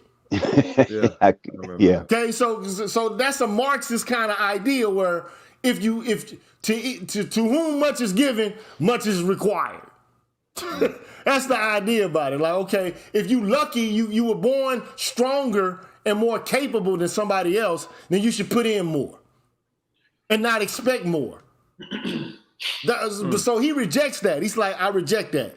And so there's this thing called the difference principle, which says, look, people who have useful talents should be more highly rewarded because it gives advantages to people who are less advantaged and less talented than they are. So, like, say, for example, somebody has a higher IQ and they're able to get through a medical program, a medical degree program, then they ought to be able to make more money because we need doctors. And it's a difficult task to complete. So if we don't reward it, then, you ain't going to get people who are incentivized to be doctors. So we're going to permit for inequality, right? However, it's one thing to permit inequality to a certain scale and degree, but it's another thing for 1% of the population to have more than 40, damn near 50% of the wealth. That's a problem. That is a big problem. That's a problem. Now, I'm not saying the shit should be equitably distributed. I'm not asking for that. And, people who, bring up this whole issue of, absolute poverty. That's the first thing they do. Well, the standard of living is better here than it is elsewhere. But here's the deal. Fuck absolute poverty. That don't mean shit. We're talking about a form of joint social cooperation where the benefits and the burdens of the social cooperation are shared amongst the citizens. Okay? Now, the economy in and of itself is artificial. It's man-made. Because money is man-made. Money does not appear in nature, dog. The last time I checked. I mean, we can exchange shit and call it money like gold or whatever. But like money literally does not grow on trees. Right? We make it up and we attach value to it. It's a construct. It is not real. Like you seen Gilligan's Island, right? Right. Yeah. So the Howes and shit had all this bread and shit on the island. It's stranded. Couldn't use it. But it wasn't worth a fucking dime there, was it? It wasn't. Because it had no utility there. Right? But the whole point is, so at the end of the day, I think a lot of people, who are economists, they act as if the laws associated with economic theory are like the laws of physics. Or even like, I'm not an economist, but I know enough about economics to know that, economists are philosophers, man. They just have a philosophy about human nature and the economy. And I'm saying that, like, their philosophy of human nature is fucking wrong, for one.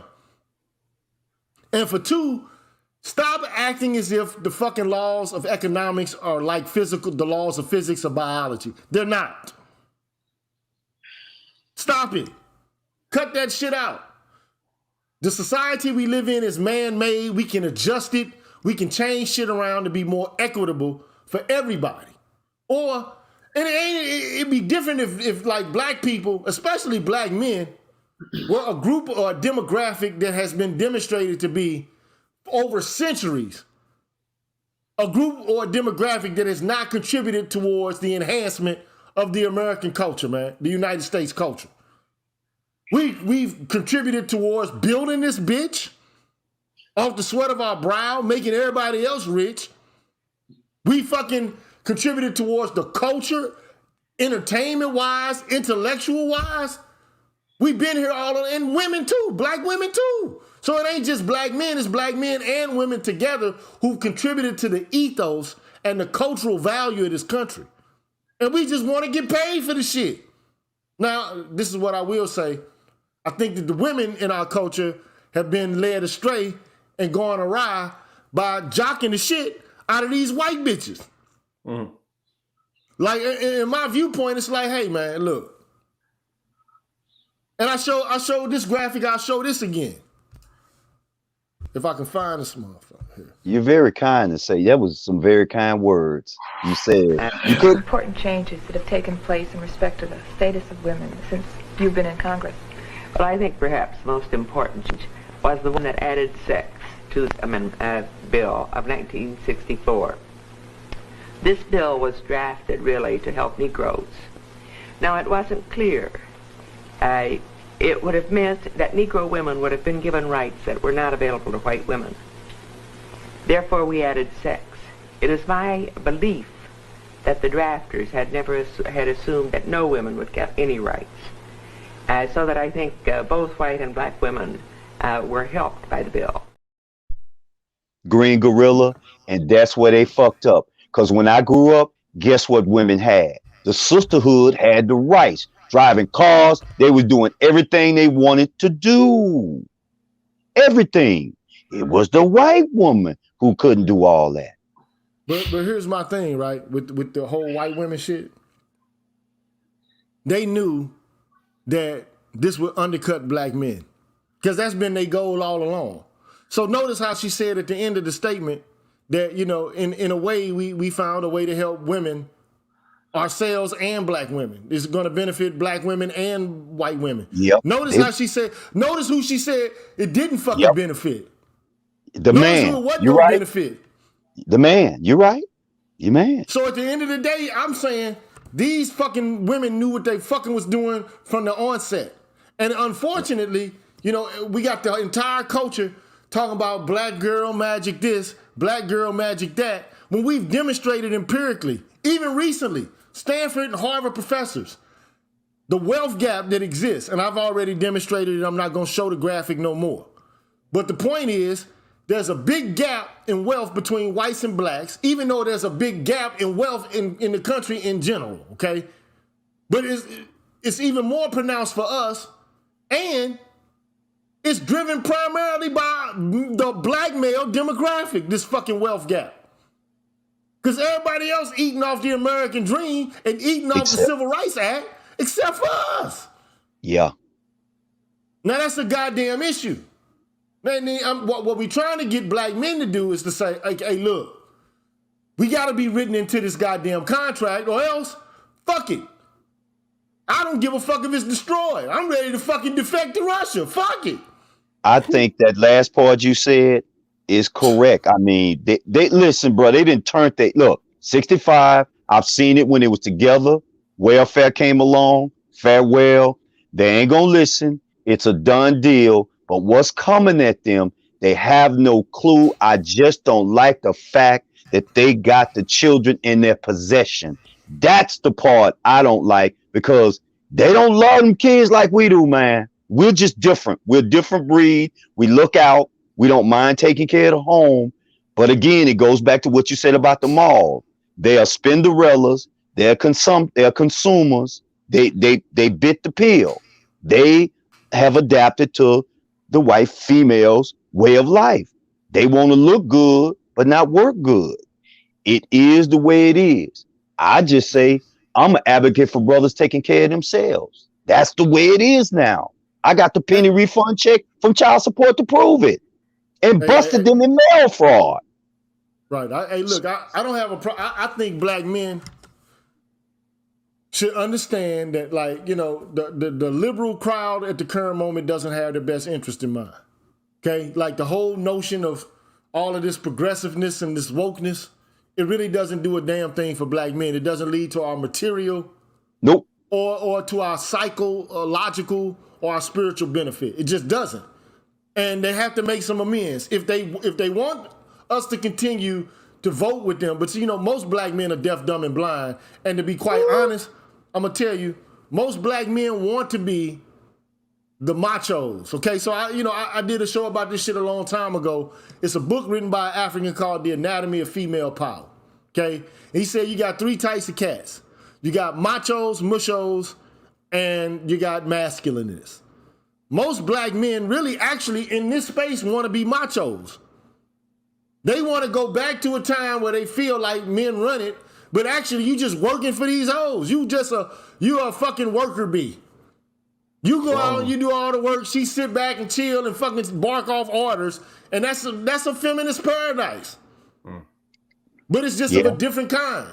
Okay, it's a different kind. You think you got all this power, but like in the end, she allowing you to have this power. Cause like boy, I gotta go through some of the shit that Phyllis Schlafly was talking about that you never seen before about what they were arguing about the ERA bill. You know what I'm saying? Like, or the ERA amendment. Because Phyllis Schlafly was like, women have rights right now, and you stupid bitches trying to get rid of them. Because a woman could go, back in the past, a woman could go to a fucking Sears or Roebuck and get credit off her husband's salary, and basically, she don't have to get that shit approved. She can just get it. And the husband is liable for it. Not the wife. The husband is liable for it. Yep. He could throw away the credit card application. She could actually get the credit card application out the trash, put her name on there, and fill out the blank. They will send her the credit card. This is true.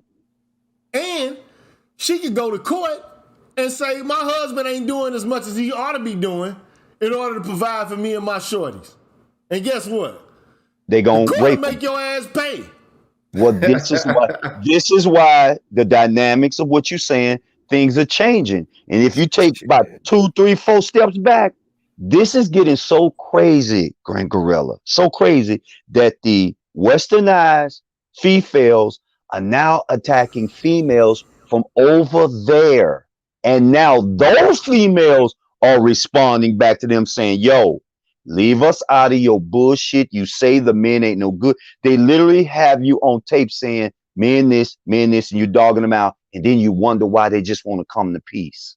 You did it to yourselves. And this is the way that these civilizations have fallen. Remember, Green Gorilla, we was educated by them. If they ain't going to treat you right, they damn sure not going to teach you right. And what you saying, they will call you Malcolm X for speaking truth. That's what they will call you. That's what they will call you.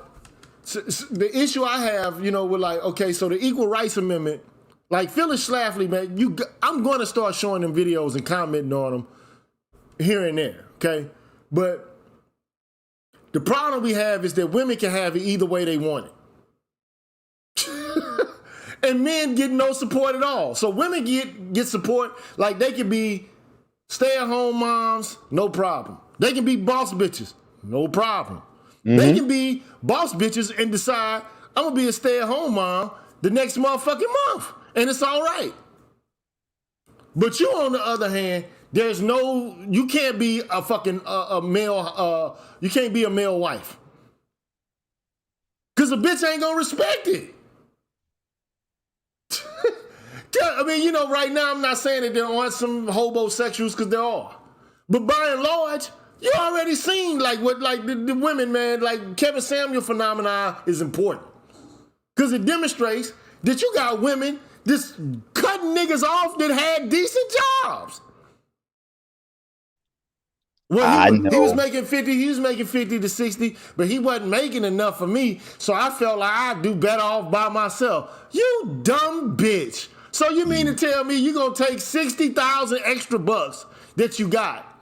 But then again, when you pair it off with the package that the government can give them, then shit, it might just be the same. And you ain't got to hear or listen to another motherfucker telling you what you need to be doing. But the problem is, black men ain't making money right now. We are making money, but we're not making money comparable to that of white men. And until that happens, we're going to be at the bottom. So black women are making money comparable to white women. But black men are not making money comparable to white men. That's the the black-white wealth gap right there. That's the problem. And so the goal all along should have been help to establish black men, help to get black men on their feet.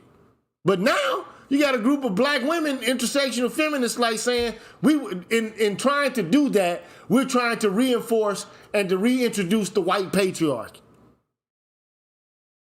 So we're in a rock and a hard place, man. You got boss bitch black women who calling black men dusties and crusties and shit.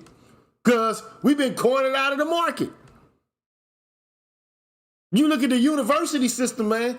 It's way more black women in the fucking university system than it is black men, dog. Hey, And that's the future. That's I the got a life. future. I feel your passion. I like it. I'm just saying, make them veins cold because the arrogance, that's the pill they own. Arrogance. They're not going to change. I And I say know. fuck them. So my view on it, my view, babe, Gerald, my view on them on these women, a long time ago. Because once I make my mind up and I say fuck these bitches, I'm on some monk shit right now. So I'm like, that's not even in my radar. Like fucking with them and what they doing. Now I'm like, okay, what's the next step? The next step is starting to work on policy issues for black men. Unapologetic. And if it don't co-align and coincide with what white women or black women want, so fucking be it. If that makes us enemies or it makes us, competitors as it pertains to politics, then it is what it is. If it drives us to independence, if it drives us to the Republicans, or if the Democrats begin to change their tune, it's all dependent on them. But I know one thing, if you ain't got your mind made up, somebody gonna make your mind up for you, and you gonna be the motherfucker going wherever somebody else wants you to go instead of determining autonomously your own principles of action. And that's the problem. We ain't got no principles of action.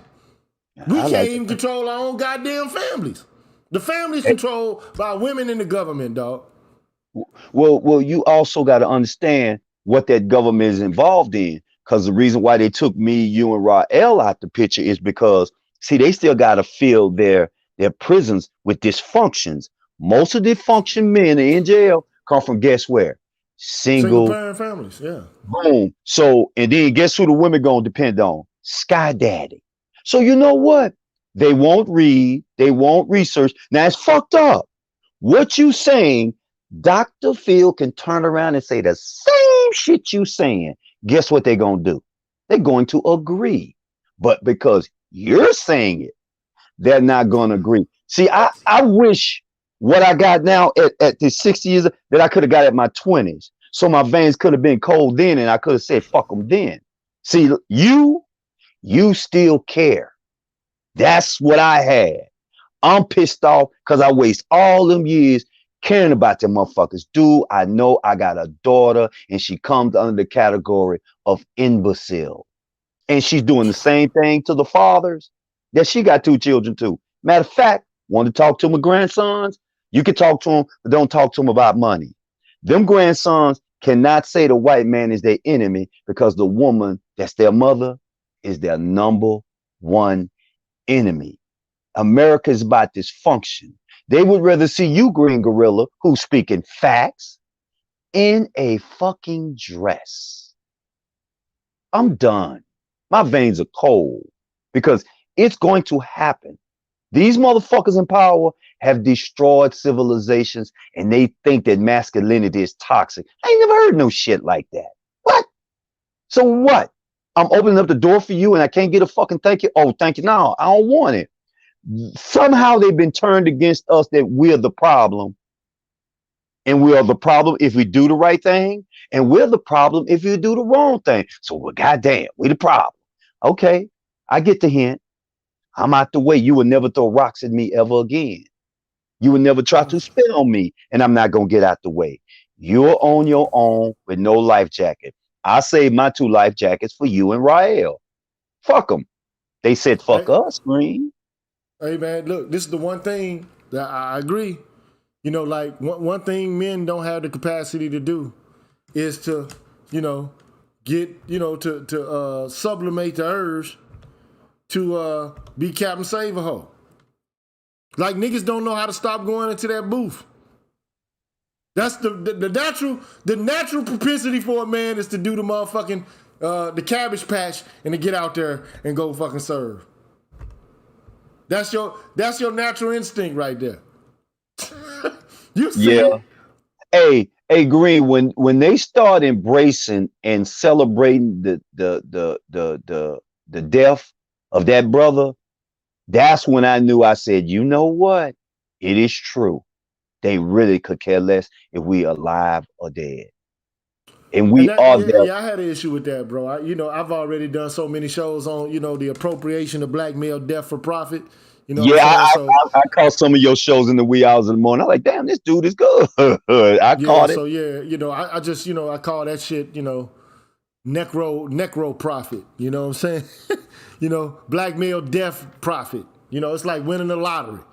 Your son die, you motherfucking get a settlement. That's like it's like winning the lottery. You gonna start to see. I mean, if all I had to do is just go get myself shot and murdered by a motherfucking white boy in order to make my family profitable, that's fucked up. You know what I'm saying? That's very fucked up. That should be a black, what they call that TV show that I think it's black something, like some Twilight Zone type shit. But hey, we need, it's crazy, man. But at the end of the day, all I can say is, man, black males as a demographic need to start looking out for their own interest in developing a platform and a set of policy initiatives that work for them to try to turn this shit around. And to be unapologetic about looking out what's best for them. Because these women will look out what's best for them, and they'll destroy your whole shit in the process. They won't give a fuck. Like, like if a bitch will take you to court, that means she your enemy, nigga. If you see it on the docket, if you see it on the docket, but niggas still gotta hope that this bitch love him or something. I honestly think it's changing now with people like you, Minister Jab, Mr. Palmer, Black Ram 313. It's not even changing slowly. It's changing at an enormous rate. It's just the way it is. I mean, you cannot continue to go into a yard where the dogs continue to bite you. And then the arrogance. This was getting me, man. If we ain't shit, Green Gorilla, we ain't shit, we dusty, like you say, how you gonna turn around in the same breath and get pissed off because brothers decide to get passports? It's like you literally are making yourself hang. And then now you got the white feminists, some of them young girls coming in, and then some women who would hit the wall saying, well, men going over there. And now get this is where I'm pissed off. You saying we pretos, so you're saying we predators. Man, listen, I knock a bitch out for that. So wait a minute. Me and you, Green Gorilla, in another lifetime was hanging from a rope. They fucking lynched us. And then you bitches got the audacity to say that we're predators. I say this. They better be glad that we're getting passports, because the opposite of not having this success is rage. You don't want to continue to keep fucking with us and pointing the finger. You just can't even kick a dog so many times that dog gonna wake up and say, I'm gonna fucking kill you. So you got what you wanted. You got your white daddy. You got your government daddy. You got your welfare. Just leave us the fuck alone, because remember when Obama came in, who did he help? He helped the lettuce, bacon, eggs, tomatoes, and the women. Motherfucker said to me and you, what men need to do better. Well, if you get your fucking foot off my fucking neck, I might can do better. This is why I don't like Barry Sotoros. Fuck him and his wife, if that's really a woman. But see, hey man, hey bro, look, I'm telling you, hey, I understand, the energy, man. Like I get it. You know what I'm saying? I got every right, I know the energy, goddamn it. I know it. And hey bro, all I can say is, man, it's gonna take more men, because most men have been trained. They got that, like BGS will say. I know you might not agree with everything he say, but he real. But men got like I agree with most of what he says, but like, I mean, the whole point is motherfuckers got that winter soldier chip in them, man. They ready to go. They in go mode, man. They just ready for the occasion to cap and save them. They ready for it, man. They ready to get up out there. And they ready, man. They ready. I mean, it's just the natural impulse, man. For guys to be like, hey, let me demonstrate my my male fitness to serve you, baby. But that's okay, Green. Your job is to save one. If you save one, you have saved many. And I'm talking about the young brothers. If any young brother is listening to you, I say come, because they need you. They need you, bro. Gerald, they do, man. Gerald, what's up, bro? You brought up Dr. Clark earlier. Dr. Clark, you can look it up on YouTube, did a lecture on Booker T. Washington. who he regarded as the best Black leader Black people have ever had. If I was Black men, I would do a couple. Can you get closer to the mic, man? Get closer to your mic, man.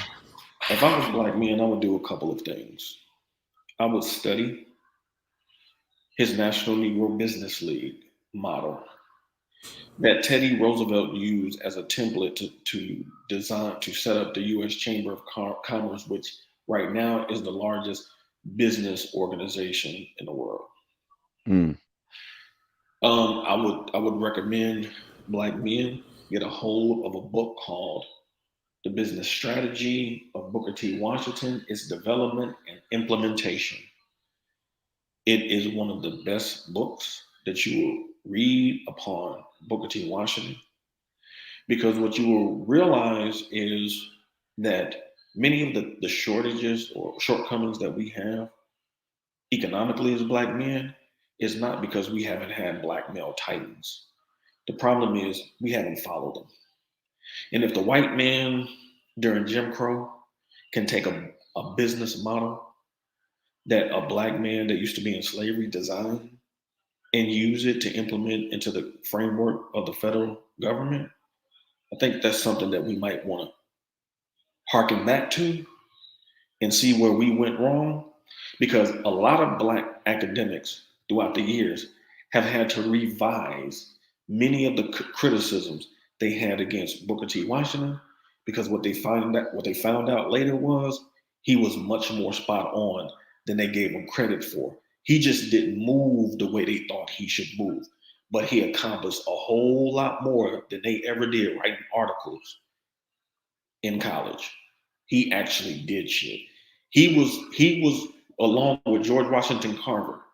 He actually wanted to bring W.E.B. Du Bois to Tuskegee. He offered him the opportunity twice. Along with George Washington Carver, who had a master's in agricultural development, we're trying to set up a cotton growing empire in Togo, working in conjunction with German government, to be able to compete against Southern racist cotton growers. Yep. He was much further ahead of his time than Black people have been willing to give him credit for. Yep. And me personally, I would say that Booker T. Washington was probably the best leader we've ever had, especially when you want to talk about economics. His money. His National Negro Business League spurred many different Black business associations, whether it was insurance associations, banking associations. And so we really need to really go back to some of the principles, because Booker T. Washington, he had white folks taking classes from him on how to improve their business. Facts. So, well, it's you know, we'll I might do a show on Booker T. Washington at some point, but my whole thing is this, man. I think that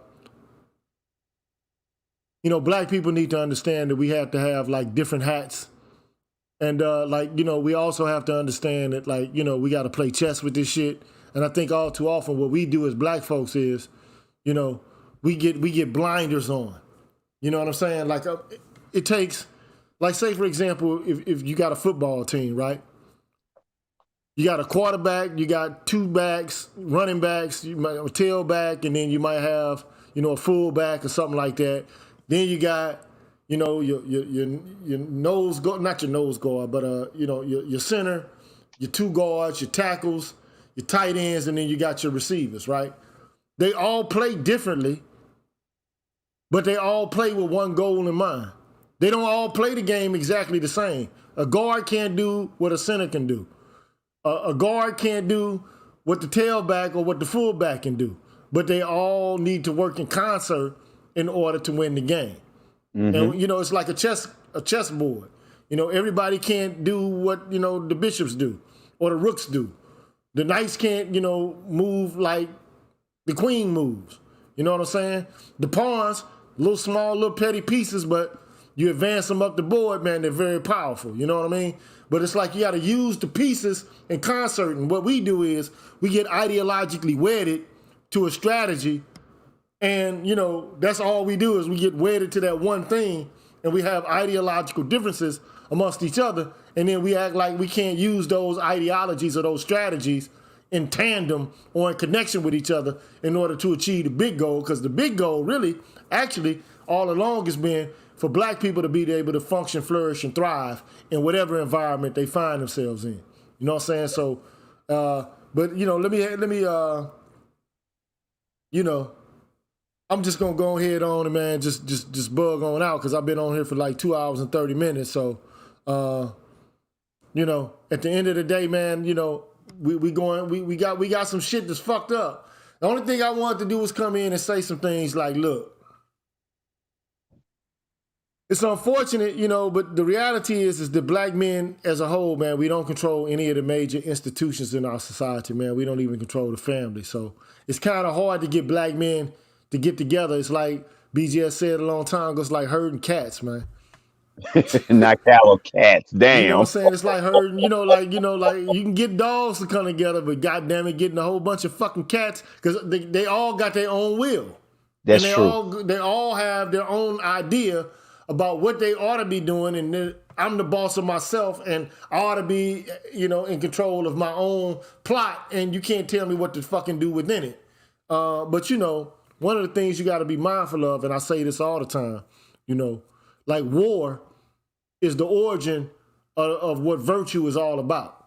Like, and virtue, you know, if you look at the origin of the word, or the etymological root of the word virtue is vir, and it means male, okay?